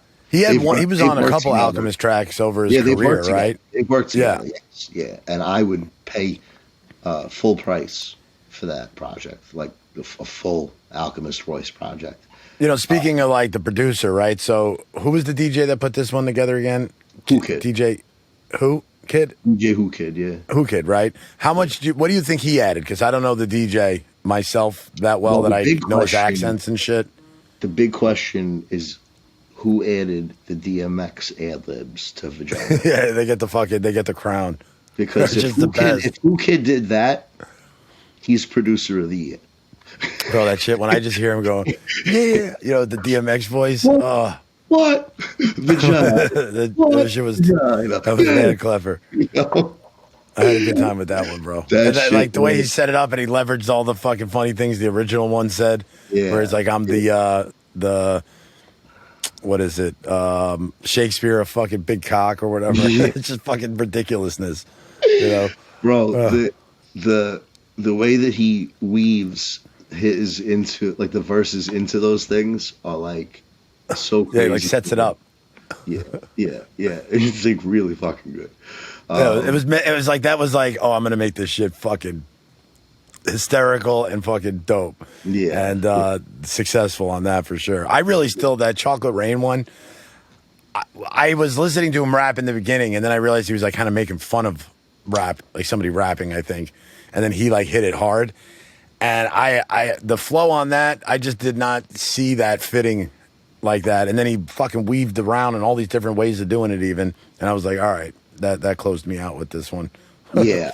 He's like, I mean, I'll always point people to that LA Leakers freestyle for like just a display of mastery of like different patterns and like the extended metaphors and all that shit. And it's like, this dude, he can do it all. And on this mixtape, you felt like the criticism of this tape is the thing that I like about it. It's like you could tell he's kind of like, I don't want to say what like testing the waters. I don't want to say sleepwalking through it, but like people made it like he like it was too much fucking around, Okay. And it just to me felt like yeah, because he's like something inside is telling him he's ready to go to the next level. He's bored with this.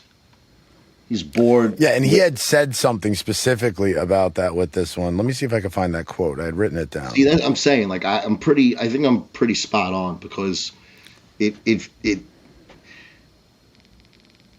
depends, I guess, if how open the person is to talk about that. But I'm like, it feels like that. Like it's mad fun, but it also feels like this might be the last time he gets a party with Royce, so to speak, if that makes sense. You know what I'm saying? Yeah, Like, yeah, 100%. Wait, he did say, let me see. I think I got the article up on this screen. Hold on. Yeah, he said, this was on like Hip Hop DX. He goes, I always try to change it up, Royce says, of Bar Exam 3. There was a transition between number 1 and number 2, and it's going to be another transition. I'm trying a lot of different stuff on there. I'm rhyming like crazy. Everybody knows I can do that, but I'm doing some real interesting stuff on there. That was a direct quote from him. And yeah, he definitely was. And I wonder, like, with somebody that's clearly exceptional at writing, how come he doesn't have, and maybe he does now, but up until this point, how come you don't think he had one of these just classic, flawless albums? Do you think that the ability almost gets in the way because he keeps trying to do so many things, or it was the drinking? So here it was the drinking. It was the drinking then, okay. Yeah, 100%, because everyone's got different tastes, so maybe not everyone will tell you that the Book of Ryan album and the Allegory were classics, but I would say they're very, very, very, very, very, very, very high quality albums. You know what I'm saying? Like, the same way someone might not tell you a Rock Mossy album is a classic, like, because it's not their thing, but like, if you play them reloaded, it's like, how is this not good? Like, where, you know what I'm saying? So there's an element to that where, like, I get that Royce is gonna go over a mature, sober Royce the 5'9". A lot of it goes over people's heads. It's just because he's that fucking good. So maybe there's people who would argue he still hasn't put it out, or the 2 albums that I'm saying are right in that fucking space. No, they're not. Okay, I could also put money on, if I talk to that person for 10 minutes, they're probably not that smart. or the things that are impressive. No, stop being so serious. Like you would have, like, a smart person wouldn't say that album isn't good. Like, well, yeah, I mean, the thing is that most of the time, it's not my shit. I don't want to hear that much. Like, I'm not. But you couldn't say it's not. You can't say. Yeah, once you sit down and listen to it, it's like, yeah, how's it not you good? can't. You know what I'm saying? Like, based on what? Like that you don't get it. That's the only thing that you could say, really, if, in my opinion, about the Allegory or the book of Ryan. Like, you could say you don't get it. You could say you don't. It's not your cup of tea. Maybe it's too deep for you, whatever. But to say it's like that's whack, or like that's not good, it's like, yeah, what the fuck are you talking about? That's for sure, because there's like a line where no matter what the genre, whether it's country, it's fucking rock, like, you can hear a project and it might literally be completely not your genre. You don't put rock with it, but you got to give them credit when it's fucking awesome. That's what I'm saying. Like, they did a good job. I'll never forget, like, I dated this girl for a while back in the day. She liked to go to Dave Matthews concerts, Okay. I never fucking heard a Dave Matthews album in my life. Okay. Yeah. To this day, I've never listened to one. I heard they could rock a show, though. So we had gone, it was one of these deals where, like, it's like wherever you go, it's like a field. So you could kind of, like, you could be in the front if you want, like, so she had finagled it, like, we're moving up throughout the show to, like, eventually, like, halfway through the show, we're, like, right at the front, like, on the side of the stage, right? Okay. And now, granted, I'm hallucinating on fucking 5 or 6 grams of mushrooms at the time. Figures. Whatever. The drummer, this motherfucker, man, like, I mean, groove drummer. this guy was going in, bro. I Yeah. mean, like solos and fucking just and flipping the fucking sticks and fucking. I mean, just like some of the wildest fucking shit I've ever seen in my life. I was like, When you hear just like 5 or 4 or whatever good performers performing together, and like there's a magical aspect to it that even if it's not your type of music, it's like you still got to fucking recognize that. You know, like if you can look around and see everybody jiving. I remember turning to her and being like, I'll still probably never buy an album of theirs, but you can count me in to go to any of their shows if you like. You know, like if we're still dating and shit and like whatever next time they're around, like I'm down to come to this. Like that was impressive. Like that shit. And I'll say that again. I'll say that even about Fish, right? Like I don't have a record of Fish's. I never play that shit in my car. I've been to 2 or 3 shows, and it is a fucking experience watching 5 musicians that were all top of their class. I think they graduated together, and their first album was like a thesis in Berkeley. And they're just incredible musicians. And when they all perform together and they're like grooving, I mean, you're watching like a magical experience. Like it's amazing to just see any musicians jam out like that, man. I love that shit. But yeah, man, but again, then, you can still recognize that as good. So the same way you could recognize something like this is good, even if you're a fucking, rock head or a country head, you still have to recognize when the project from start to finish had all of that energy in it, the attention to detail. It's very clear to me at this point, for sure. When you listen to an album, you can hear it. You know what I'm saying? Yeah. It's just, it's got layers, or it's deep, or there's dynamics to it, or there's not, And when it's simple and it's just like no beat changes and somebody's rapping on it and the content's the same shit over and over again, that's not good. Yeah. In any genre, if you were doing that with country and talking about the same shit country people talk about, I'm sure that sucks too, or maybe they do like that. I don't know. No, but you know what it is that, I mean, I don't know if get me started on that. That's the furthest genre I can connect to. I just don't get it. I smell like cow manure when I hear it. I feel like they covered all the topics like in the first 10 years of country music. Like, I feel like Willie Nelson alone probably covered I'm sure there's probably some good out there that I'm not aware of. There is, but I'm saying, like, I feel like maybe I'm wrong, but with rap music, right, the best artists, the Nas's, the artists that transcend an era, they use the fact that you can put so many words into a song to their advantage, in the sense of they'll address topics in ways that are both subversive or direct, like open-ended in a sense. Yeah, and draw parallels to things that happened in the past, to current events. I mean, I don't know that they do that in country music. I feel like they just mainly I don't think so. About having a pickup truck and a girlfriend, and the possibility that the truck is the girlfriend, and drinking beers and bonfires and shit. I don't know that that's every song, but I feel like that's kind of what it's about, is maybe I'm fucking my truck. Well, that's why we got the dual exhaust in the back. It's, there's a reason. Party for 2 of us. Listen, there's a reason those truck nuts became fucking popular, okay? Yeah. Is there a reason why they put fucking testicles on the back too? That's what I'm talking about. There's a reason that became popular. Oh, the truck nuts. I thought you meant truck nuts like trucks. No. Yeah, there's a reason those became popular. It's country music. It's the implication. I'm not saying that people who like country music fuck their trucks, but it's the implication that I'm making. Well, is that think about it. You have truck nuts on. The implication is that your car is a man, and you're inside of it. Your balls, and it's like and you're inside of the man. And it's like you're saying, like, you can see my balls, but like my cock is in the truck right now. I'm fucking my truck. That's what I want you to know. That's what I see when I see that. Yeah. And that one, although similar to everything else, I have no evidence. That one I am firm in believing. That is That's a prezzy perspective.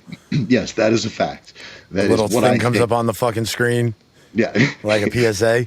Those certain ones I say, like, I don't know, because, I can't speak for the artist, whatever. I wasn't there. It just feels this way. But the thing with the country music and the truck and the fucking of it, that is all accurate to the best of my knowledge. Yeah, I'll second that. Yeah, yeah. It's a fact. So let's talk about fucking Royce nowadays, right? So one of the last things I was looking at is that he had done, and again, I didn't get to go too far into details, so hopefully I don't murder this, but he did some projects with, I think, Conway, West Side Gun, right? I don't think albums. I think like songs.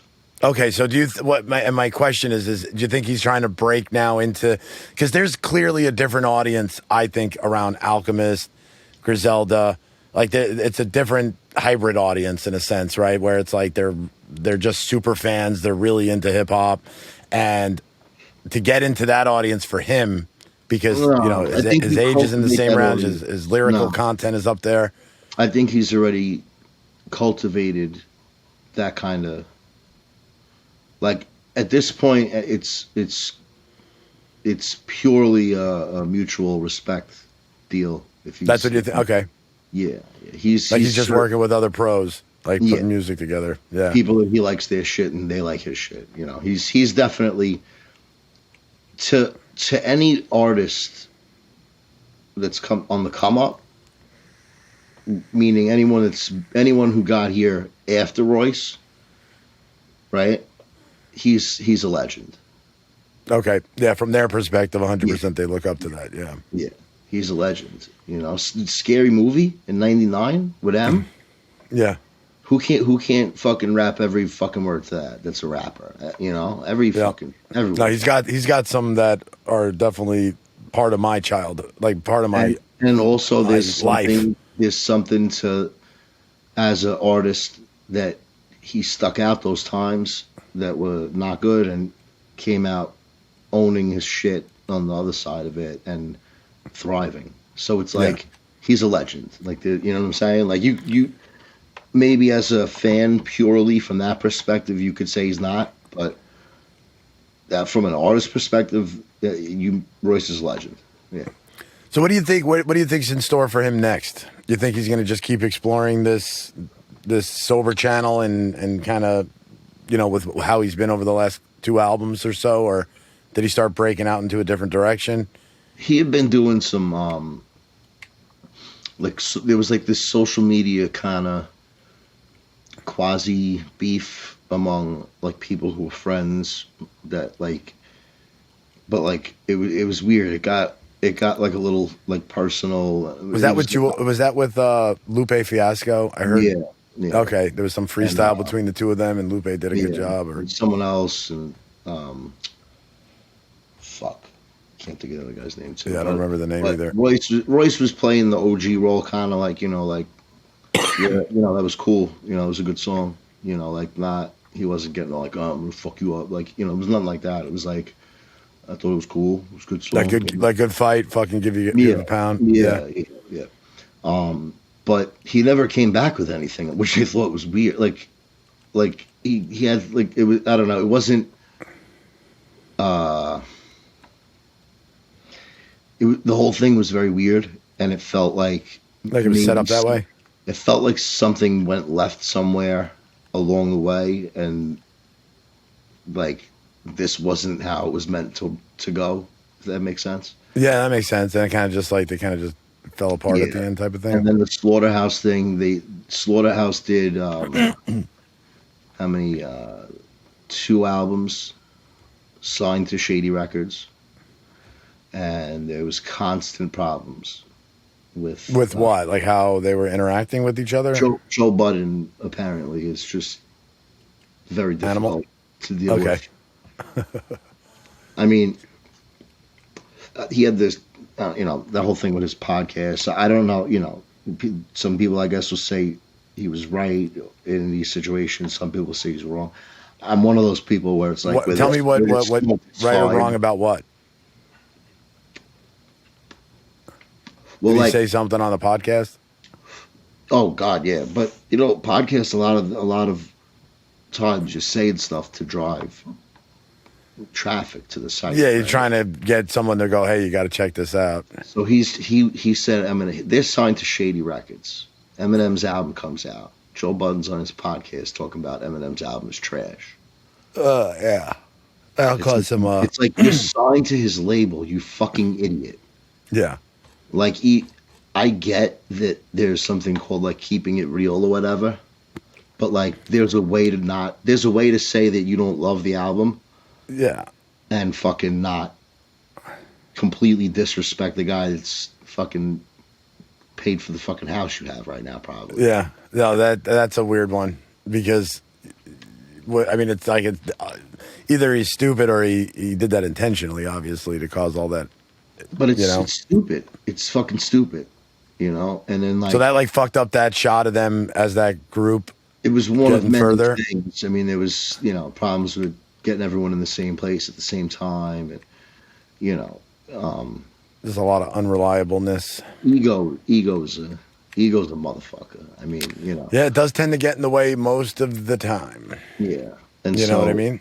Yeah. And so like then, you know, you had the criticism of Slaughterhouse from Jump that it's four guys who were really good at rapping, but it's four guys who I can't name, you know, what's the last song any of these guys had that was hot. Yeah. Right. That's what people were saying at the time. I'm not saying that's how I felt because I'm a fan of definitely Royce, Crooked Eye. I'm a huge fan of. Okay. You know, Ortiz. I have a lot of respect for. I don't have a lot of his projects in my top whatever. But Are they still active now? He'll body almost anyone in a fucking verse for verse. Like, he's really good. But people are like, you know, are there going to be good songs on here, or is it just going to be a bunch of fucking rapping? And, Yeah. You know, and so then there was that arguing from the fan base, kind of like fell into the group also. You know, it was like Trying to get them all cohesive. It was obvious Right. they were having trouble like jiving. Maybe two people want to make all rap songs, and the other two want to make hits.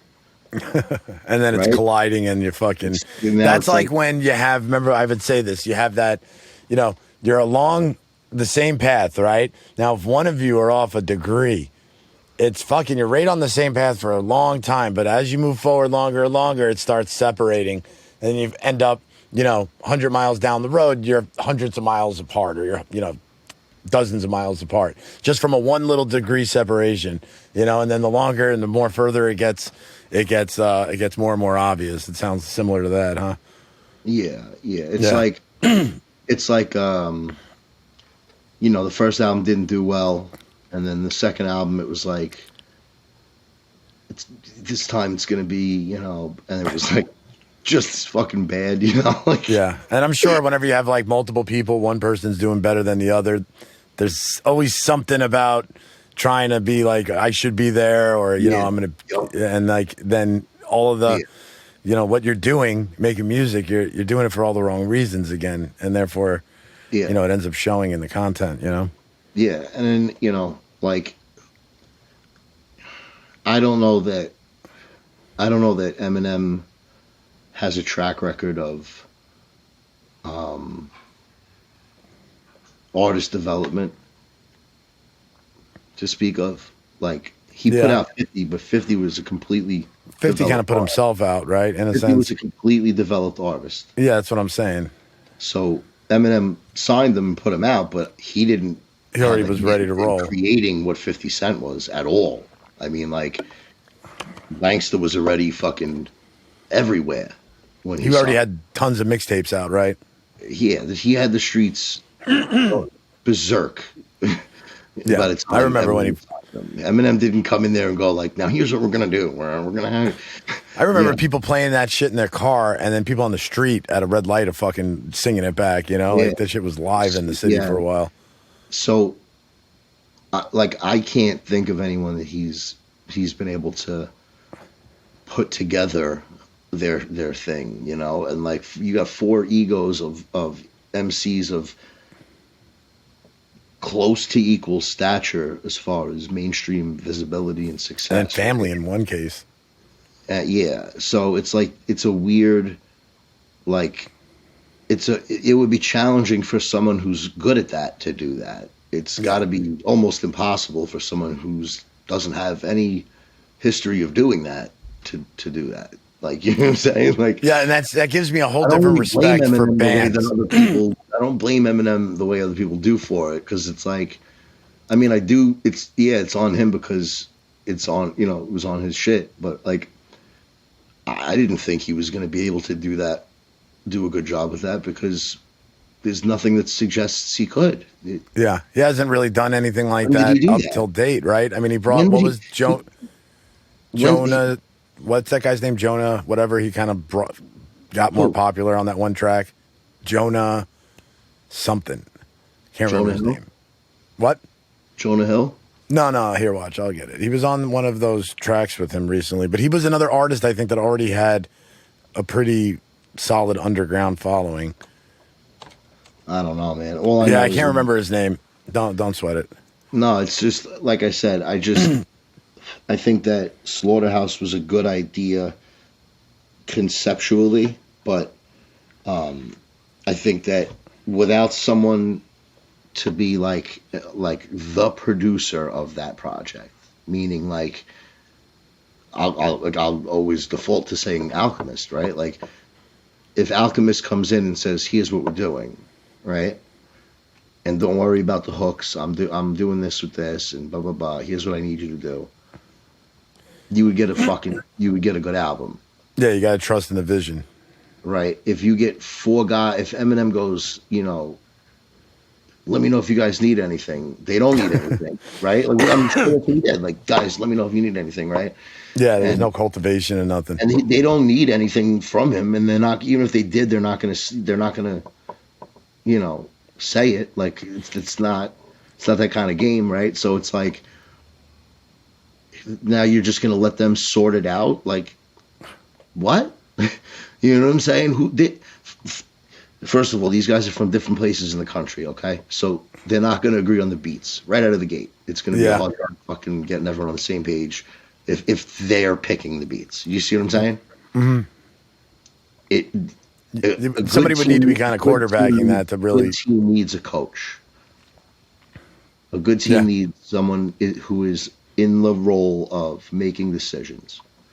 And a group of 4 artists who already have careers, in my opinion, seems challenging. Or to succeed, needs a just equally strong single producer behind it to pull them in the quarterback in the whole thing. Yeah. Otherwise, it's going to be a fucking mess every time.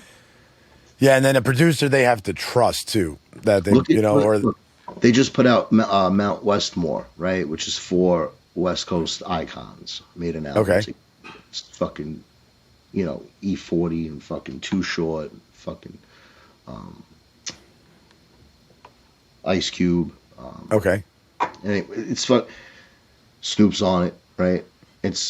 You would think, wow, this is going to be great, you know, and it's like, it's not great at all.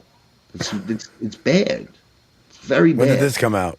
Like a couple weeks ago, you know? Oh, really? I didn't hear it yet. And it's like... What was wrong with it? Well, because it sounds like E40, who's one of the 4 guys, who is a legend, but E40 has a very divisive sound, all right? People either love him or hate him. He's a legend and pioneer because he's another guy who was indie his whole career. He understood the value of being indie since the 80s. Okay. And he's been around forever. But he's got a very unique style, to say the least, okay? From production to vocals. And it sounds like he basically handled production on this album. And that is not what I wanted to hear on a fucking Too Short, Ice Cube, fucking Snoop. Yeah, there's so many other sounds and personalities in there that need their spot, right? All the sounds to fucking have dominated. That's what we're... So he's You the one know? that headed that up, though, or you're just guessing? I don't know that. What I think is that probably, it was like, they put it out indie, right? So we want to keep the budget low. And E40's like, yo, I got a studio. I got heat. Like, I'm making beats all day. Like, like I'll play some beats. Snoop, is like, I could rhyme on that. I could rime on that. Like, I can see whatever. how that can happen actually pretty easily. Right? And then Yeah. fucking, Too Short, I if you get 2 out of the 4 that go, I could rhyme on that, the other 2 are not going to say, I can't. Like, it's a challenge, I see. Yeah, I can totally see that fucking developing like that. right? So now you Yeah, that got makes sense. now you got 8 albums that they just proved to each other that they could rap on these beats. But unfortunately, for the listener, that's what they put out is that like instead of like a good album. Yeah, Like, it's real obvious, huh? to me, I mean, again, Yeah. it's all opinion, but it just feels like, dude, why isn't this fully produced by Dr. Dre? First of all, that's my first question. It's called Mount Westmore. It's supposed to be it's 4 pioneers and legends of West Coast rap. Why the Yeah. fuck is this not produced by Dr. Dre exclusively? He's That's probably my at the question. gym. But I'm saying, like, then don't put this out then. Yeah. No, I hear that. If not Dre, DJ Quick. Yeah. Give me someone who has 20 years plus making hits out of California as a producer. Give me that. Don't anything else is a fucking waste of my time. Yeah, especially with those names behind it too. That really should have happened, huh? That's what I'm saying. Yeah. That makes Battle sense. Cat, DJ Toomp, like there's so many people who could have helmed the album as a producer instead of even if I'm wrong about E40 having some sort of control or whatever, I don't know that. Let's say I'm wrong about that, right? Even at that, the at least 4 of the tracks are very much his sound. Okay, Okay. if you had a single producer at the helm, that would not happen. Yeah. It- They'd you would be able to not- more. you- They'd be you able to would not sit from allow- a. You would not allow for a section of the songs to sound so absurdly in one direction from the rest of the project. You just wouldn't let that happen. Yeah, would you'd have a better incorporate- perspective to even catch that too.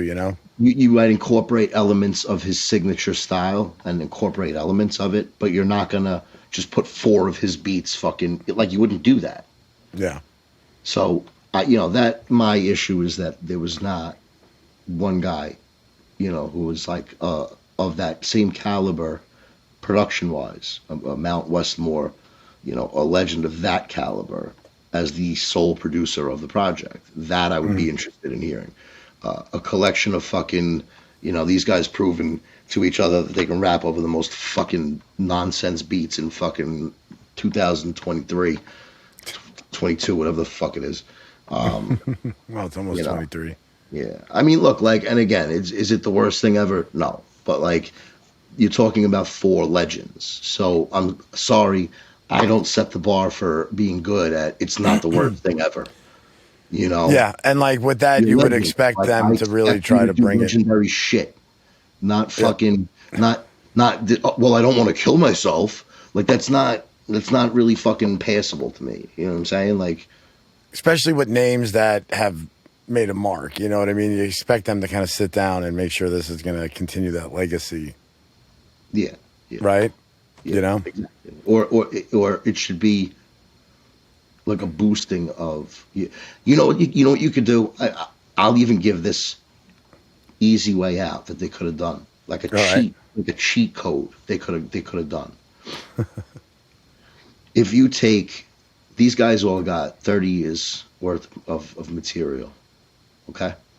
If you take some of their let's say not the top hit record they did, like the number 3 hit record they did, Okay.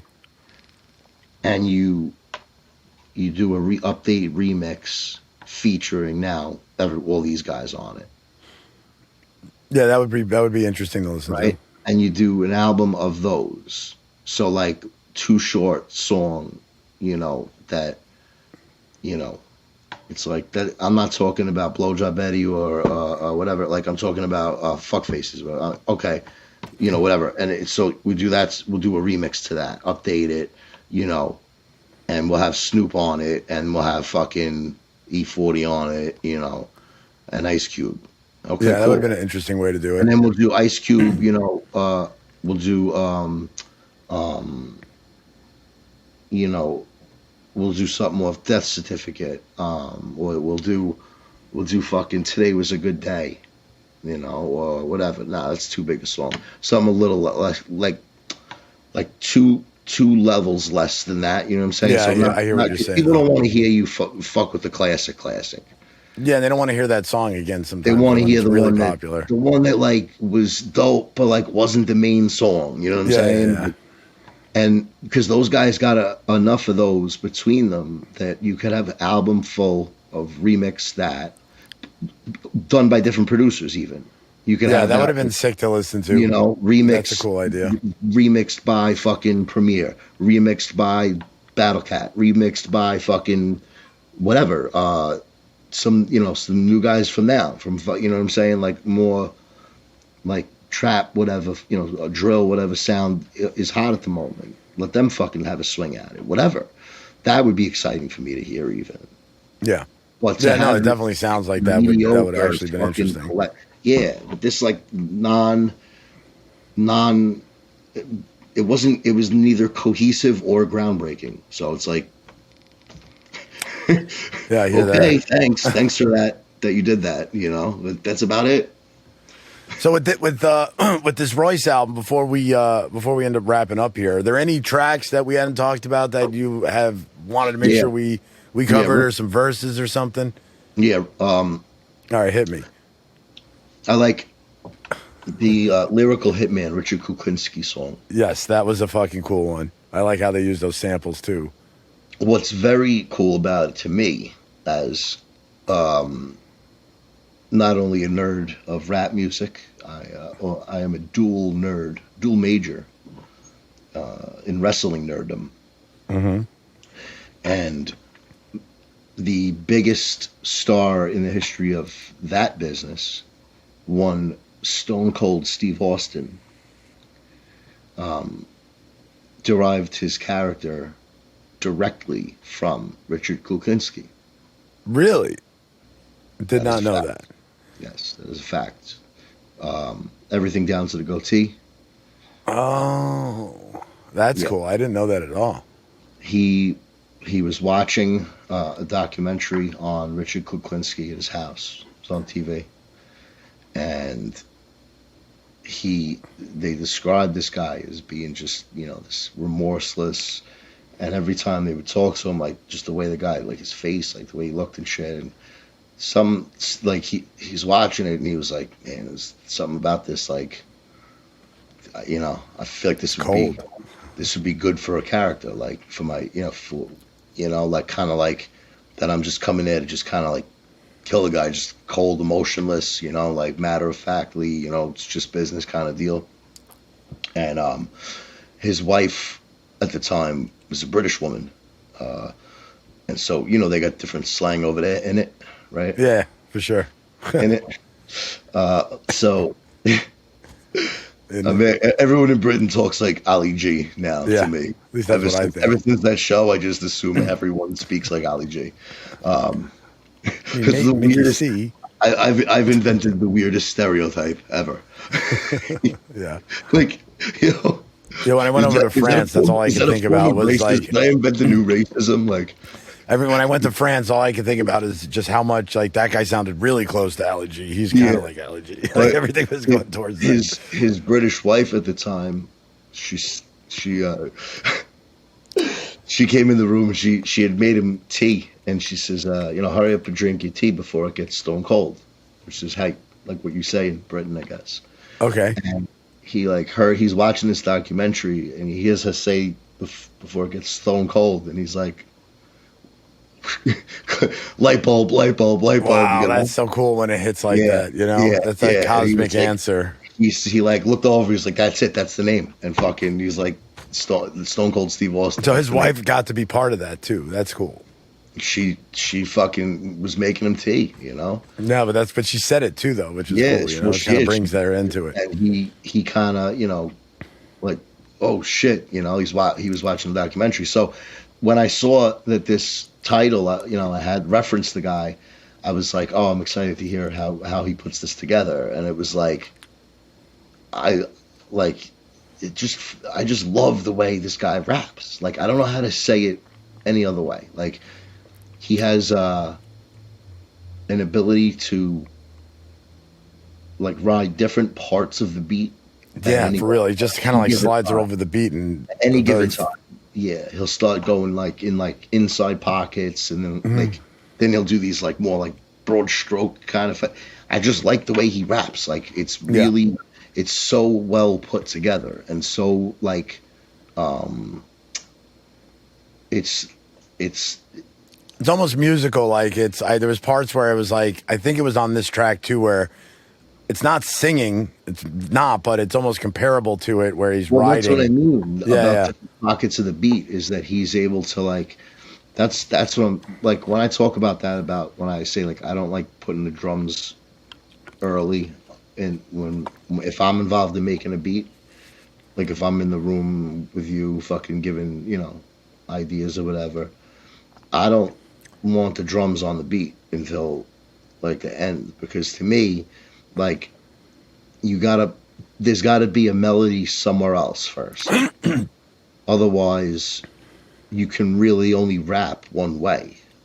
Yeah, over the drum. Yeah, the drum dominates it and makes it that you can only really rap either on beat or off beat, one or the other. That's all. What's interesting? I was listening to Alchemist.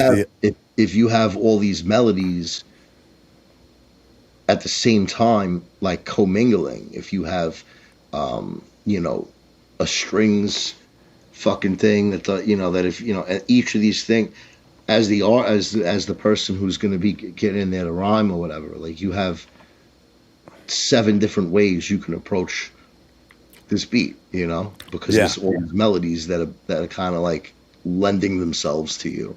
It seems that approach though is doable in both ways, in the sense, meaning that when I was listening to Alchemist on this thing I'm watching, he said in his early career he used to build beats by finding the sample first and then building the drums around it, and then he actually nowadays does it the other way. And I was surprised to hear that, but I think it's more like he's got the groove already, and his drums are much more sparse already, and it's already going for like it needs melody in the middle. But when I'm watching him do it, he kind of like found the drums, but then gone, and now looking for that melody, and then knew it was going to fit in that, in his head. So it was interesting, but like it seems like you can go about it in any which way as long as you're being true to what you're trying to make sound wise. But I definitely know what you're saying. Like those different approaches inspire different ways of putting it together, And plus, like for me to even pretend that I'm in the same ear understanding category as Alchemist would be laughable. Yeah, but everybody's head works different. You know what I mean? So what I'm saying is like he can put the drums in first and not hear that as the dominating sound or factor. Yeah, but he's making 100 beats a day for 30 years. He's able to hear other things, like nuanced pit. Whereas I'm comparably Neanderthal. If you have heavy drums, that's what I hear is heavy drums. Yep. You can put other stuff there, and I'll hear it eventually. But it's backing the loud. Like I can't like ignore them. Yeah, you can't get like that's the only thing you're hearing, and it's hard to hear. It's hard to focus on the other part. Look at like weed smoking, right? Like I burn a lot, right? So like, oh really? So like a joint to me is not gonna like dominate like what my day is or how I feel for the next like 3 hours. It's just like it's in the background to me.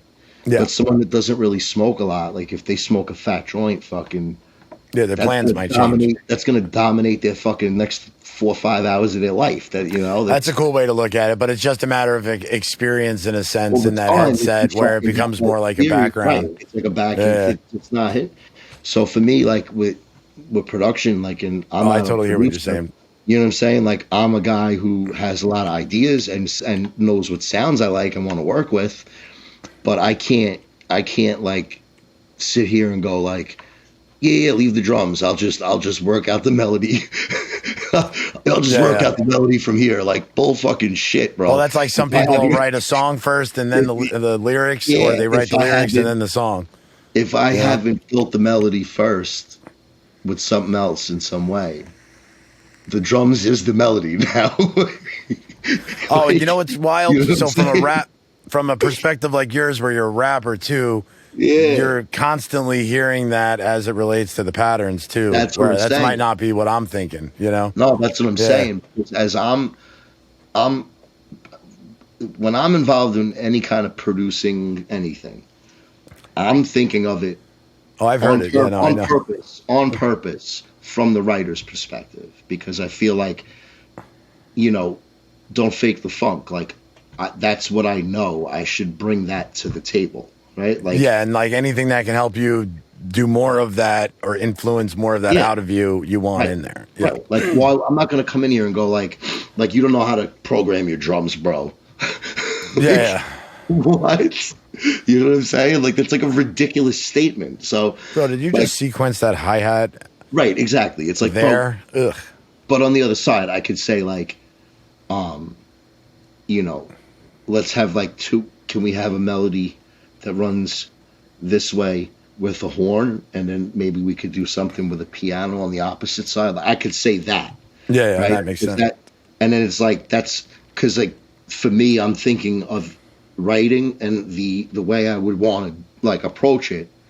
And I'm like, that would be cool to have those kind of things right there, right? So like, that's like a useful suggestion from someone in my position. It's like it's based from the artist, the writing point of view. Yeah. Right.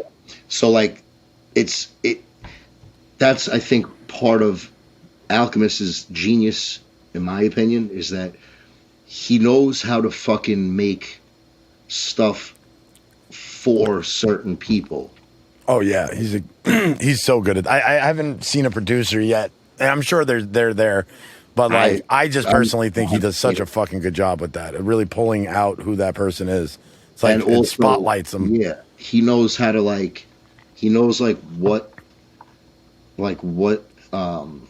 to marinate it with, you know? Yeah, right, exactly. It's like this guy just knows how to make the best song by that guy, whoever it is. Like, you know what I'm saying? Like, there's so many people who have their best song as an Alchemist beat. It's like, I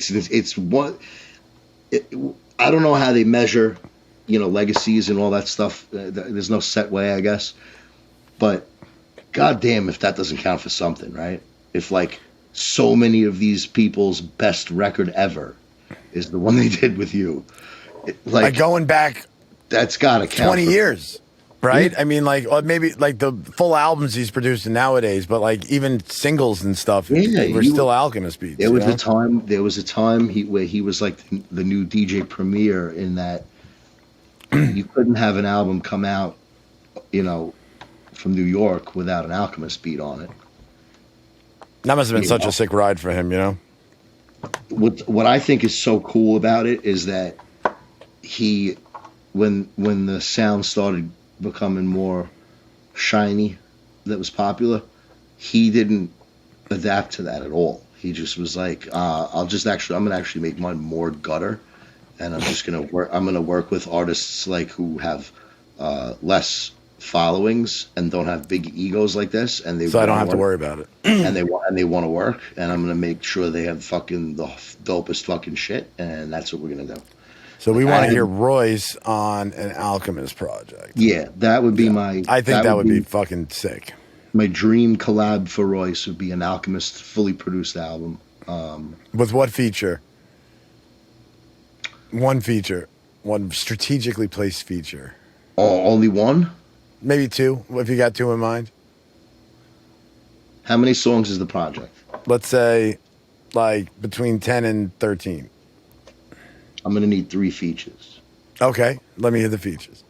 I'm gonna need Max B. That could be fucking sick. If he did the hook, like one of Max B hooks with him rapping. At an Alchemist beat. Yeah, that would be pretty ridiculous. I'm gonna need Okay. that. You got me on that one. Right? And then Erykah Badu. Ooh. Okay. I can see that. I feel like that's the right balance for his voice almost. She's obviously a legend, and she's got a certain eccentric Yep. quality to her essence that I think would bring out that like really top tier personal Royce kind of like he. And she's like, silly too. And I don't mean personal. I don't even mean personal like about like his childhood per se, but like I could see them doing a really strong record that had like a social message behind it. Okay. Yep. Yeah, and she's big with that.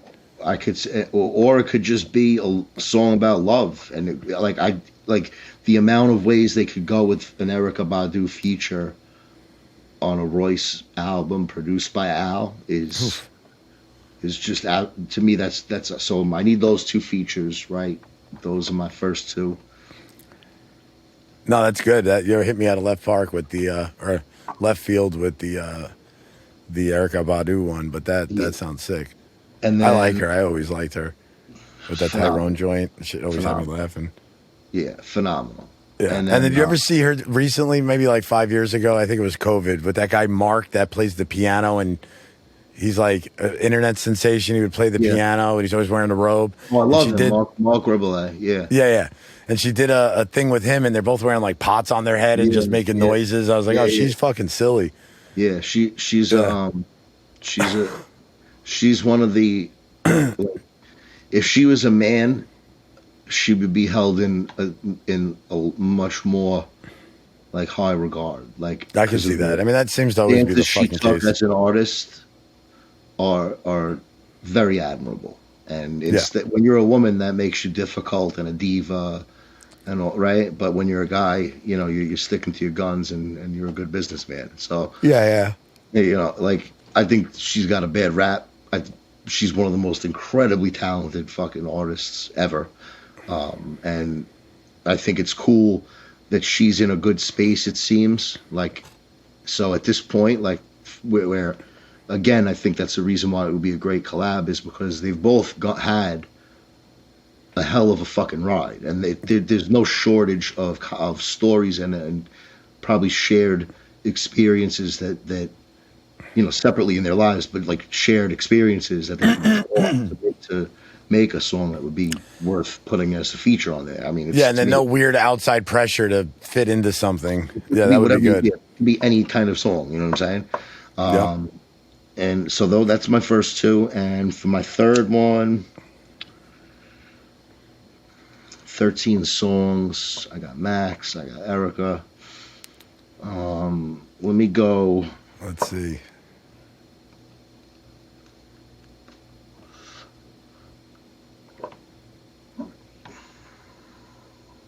You gonna hit it? You gonna hit it? Nas. Yep. Nas and him would be that like. I could hear them both doing that. That's a dream. It's like a dream matchup right there. Do you ever see Nas and Max B being on the same type of project though? Yeah. Maybe. Yeah. Because I just don't know how much those worlds cross when it's like major label, big name, and then with what Max B carries with him, how hard that is to rope that together, unless it's on a mixtape.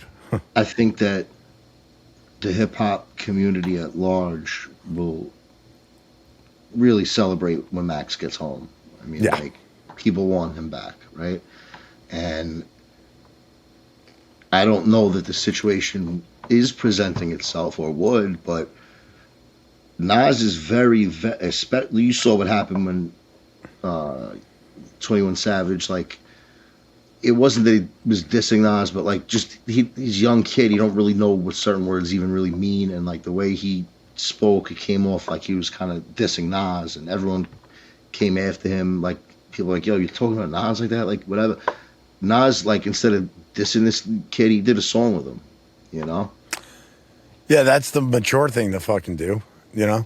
I mean, that shows you that how much he's fucking came along the way. You know? Yeah. So Nas has been very, very vocal about his like pro, unity stance. You know, like he's definitely not going to be, if a guy like Max, he served whatever time was he had to serve and he's home, and I can't see Nas being like, nah, like, I'm sure he's a fan. I mean, like, if you're from New York and you heard any of his shit, I mean, I don't know how you can't. Man right there. That's the wave man. I got, So, like, again, I don't know. But that to me would be a phenomenal. And if I could throw a fourth one just as a bonus track, let's hear it. Ill Bill. Ill Bill. Yeah. I could see them two clicking. I would love to hear like the Ill Bill that you get on the Grimy Awards, on like songs like Truth. Okay. The one that Pete Rock did. Yep. Where it's like more smooth. It's not as like harsh. Like, Bill will go almost into like hard rock almost. Yeah, he'll go almost into a heavy metal delivery. I don't want that. I want like the where you can really hear his words and like you fucking. Truth is the best example I could think of where he's like, it's more like just flow, I would love to hear that, him and Royce on that. That would be a night. That you definitely picked 3-4 fucking good ones there, Thank you. Left Park. I would like to definitely hear that. I mean, I don't know if we'll ever hear any of them, but I'll tell you what, if any of those fucking things happen, you heard it here first. You heard it fucking here first, right? The great fucking predictor. Yeah, like if anybody watching isn't aware of this, Prezzy has this exceptionally good characteristic of stating things that tend to end up coming into reality. Yes. I've known this motherfucker 20 years, and there's quite a bit of them that have surfaced, which at some point we will uncanny, if you will. We'll present to the world. But yeah, it's almost like, I don't know if you know, magic type of shit, So I try to explain to people, like, it's like the best way I could explain it is that I never really know that I'm predicting the future when I do. The thing is that I stopped having a filter between my brain and my mouth like 10 years ago. Like when I got like sober, I was just like, I'm just gonna say whatever the fuck I feel, because it's not like I'm all fucking whacked out and I gotta like apologize for it the next day. Like, yeah, you know what you're saying. It is what it is. That's how I feel. Go fuck yourself. I don't want me to tell you. Right? Yeah, and that tends to be where truth speaks. That right. so ever feeling from your chest. It's chestology, and ever since that time, I've just I find that the things I say tend to be more accurate in general. And a lot of times a topic comes up or whatever the case, and I give an opinion, or I say I could see this being, and it's like that happens, and then it's like, well, I didn't fucking, I didn't know, like people like looking at me like, yo, did you have some fucking inside information? I'm like, no, I thought, like, because you say that you think a thing, right? Not, if people, a lot of times, if it isn't like the thing that's already happening, like, to predict a big change or a disruption in a certain way of a sector of business, right? That's kind of hard to do. Like people look at you like you're like, why would that happen? Like that's, it's been this for this long. Like, why would that happen? And then when it does, they're like, whoa, what the fuck, Well, let's just say it looks like Max B's gonna have a lot of work when he gets out. Yeah, man. If it was up to me, I would love to fucking. There's no project that I feel like I could fucking A&R, like and like executive produce like better than that album. Like it's like, dude, there's so many people who need to be on a song with Max B. Like it's there's so many people who, because I think that he Nate Dogg, East Coast. Bro, know? his hooks are just you can't top, like, lyrically, and the singing style that he does is just fucking next level, man. And he's funny as a mother. He's funny as a motherfucker. Yeah. You know, that's the part that always gets me. Like, is like, bro, he's so fucking funny, like, without telling jokes. Like, you know what I'm saying? Like, yeah. like that's why I put him with the Royce thing. Was I was like, he's got traits of that, and definitely on that other song. Yeah, I could see it being like a smooth lady song, but it's about like something horrible. And some real grimy fucking shit. Yeah. Like I feel like they could knock that out of the fucking park. Like, yeah, and probably like over and over again too. It's a song that I would absolutely be. I would be so floored if that was anything other than like a heater, you know? Like, that's. But I think if outside of my my dream collab lineup there, I think you probably got at least one more top tier Royce album in the future. Yeah, I think he's still in that prime. I don't think he's active. I see him all doing a bunch of shit online, so he's fucking he's keeping his face out there. I don't think he's like gonna fall off, or I don't think he's like in that space where you know, it's like, oh, why are you still rapping? Like I feel like he's still doing cool stuff. He's still growing as an artist. Yo, and even the way he dresses matures with him. Like I've been seeing his style changes. I like that. Dude. You know, like he's a cool dude. You know. Yeah. I'll probably get, you know, if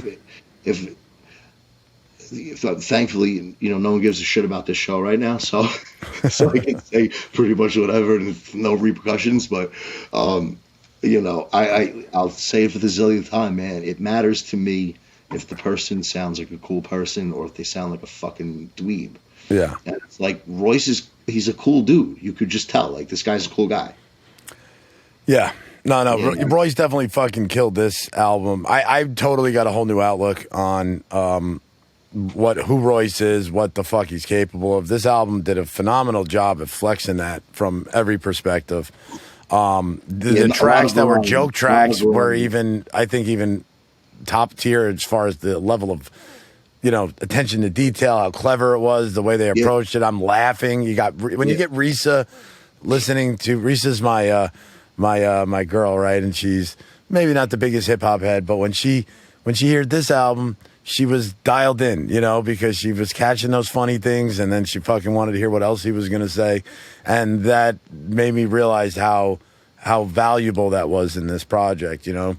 So definitely a lot of things I saw here that I haven't seen in other mixtapes yet. A lot of good things, and boy, is he fucking good. Like, this motherfucker can write. He knows it. Yeah. The versatility, it to me is a huge like asset, and it's flexed very much on this project. And it's without it being corny either, you know. He held it together. It almost, like I said, that feeling of frustration that he wants to take it to the next level, and it's like I actually kind of like that there's almost this, like, you know, like high school kid on the playground kind of deal, you know, like he's like, dude, I could do it this way, I could do it that way, I could do it upside down, sideways, flip. Yeah, and then by the way, you can hire me. Like, I like the whole way that was presented. You know, like I felt like that was your skinny jeans.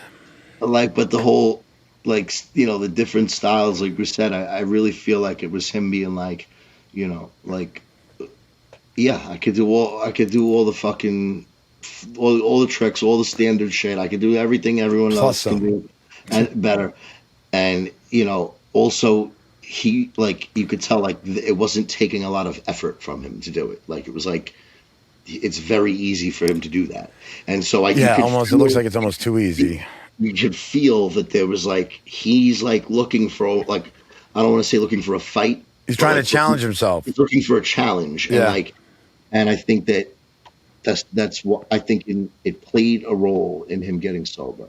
You know, I feel that in this case, his dedication to his craft probably saved him from a much worse situation, you know, with substance abuse, because he felt like, you know, this is fucking that up. Like I can't get. It goes to the two next ways, level. man. You either get over it and you continue to grow and be better, or you fucking just keep falling into it. So it's always nice to see another brother get out, you know? That's what I was gonna say. It's simple to put it and it's simple to understand it, but when you look at the numbers, apparently it's not that simple to fucking do, you know? Like It's one of the hardest things, man. so, you know, who am I to say you know, like one person's struggle was worse than the others. You know, like I don't like to ever, you know, to me, people could say, oh, you know, he's an alcoholic or whatever, and I don't know, you know, how bad that got or whatever. You know, I don't know if we're talking about the shakes and all that. I don't know what we're It talking seems about. like it. I'd have a feeling. But if you know, again, like you factor in that this guy first drink was a fucking Dre. That's like, crazy, though. Yeah. I mean, that's got to be such a mind fuck, you know, that like whatever we all are gonna fall in life, right? And it's like that's not the most unreasonable setup for a fall. Like I And he I didn't could really definitely fall see that either. It now. just didn't let him be himself, be his full But what I'm capacity. saying is, Yeah. but what I'm saying is like it would be reasonable for someone to go, you know, I blew it because of this, right? And that's the end of that story. Like that happens, right? Like I think it's fucking something that's, to me personally, I just think it's a badass way in life to like take whatever L you fucking that life handed you, or that you earned, whatever you want to call it, and to be like, you know, next chapter is the best chapter. Like, you know what I'm saying? Like, I'm the one that's writing the book, motherfucker. You know what I'm saying? Like, I'm a big fucking fan of that. And so that, you know, seeing that there was this project and then there was this battle with sobriety that he, you know, was then having at the, you know, right around that, then this turning of whatever you want to say, and to see that where he took it, it's, you know, it's inspirational. It's fucking really cool shit. And I think this project is like, you can hear that guy bursting out of this album. Sick. So, yeah, you know, it's like, as I was listening, I'm trying to pick up. I'm like, all right, why did you pick this one? And by the end of it, I very clear. But yeah, man, fucking killer mixtape for sure. If you guys haven't heard this shit, you know, we'll put some links below. Definitely a fun album to listen to. A lot of things to take away from it. You probably could listen to it a dozen times and still not catch everything, you know. And the fact that we're listening to it 10 years later and it still hits, you know, it's holding up.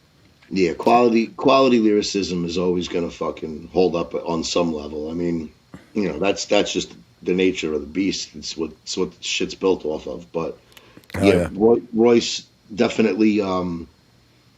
I would say this is a good intro if you never heard him, because it's like both more, sides, and it's lighthearted in places. It's more entertaining, and it's hard in places too, you know. Yeah, well, it lets you know, like, you know, this guy's not a fucking joke, but like it's a little more accessible if you were to go and first, you know, depending on who the person is, be like, here, listen to the allegory. You know, like some people might you might lose them, you know?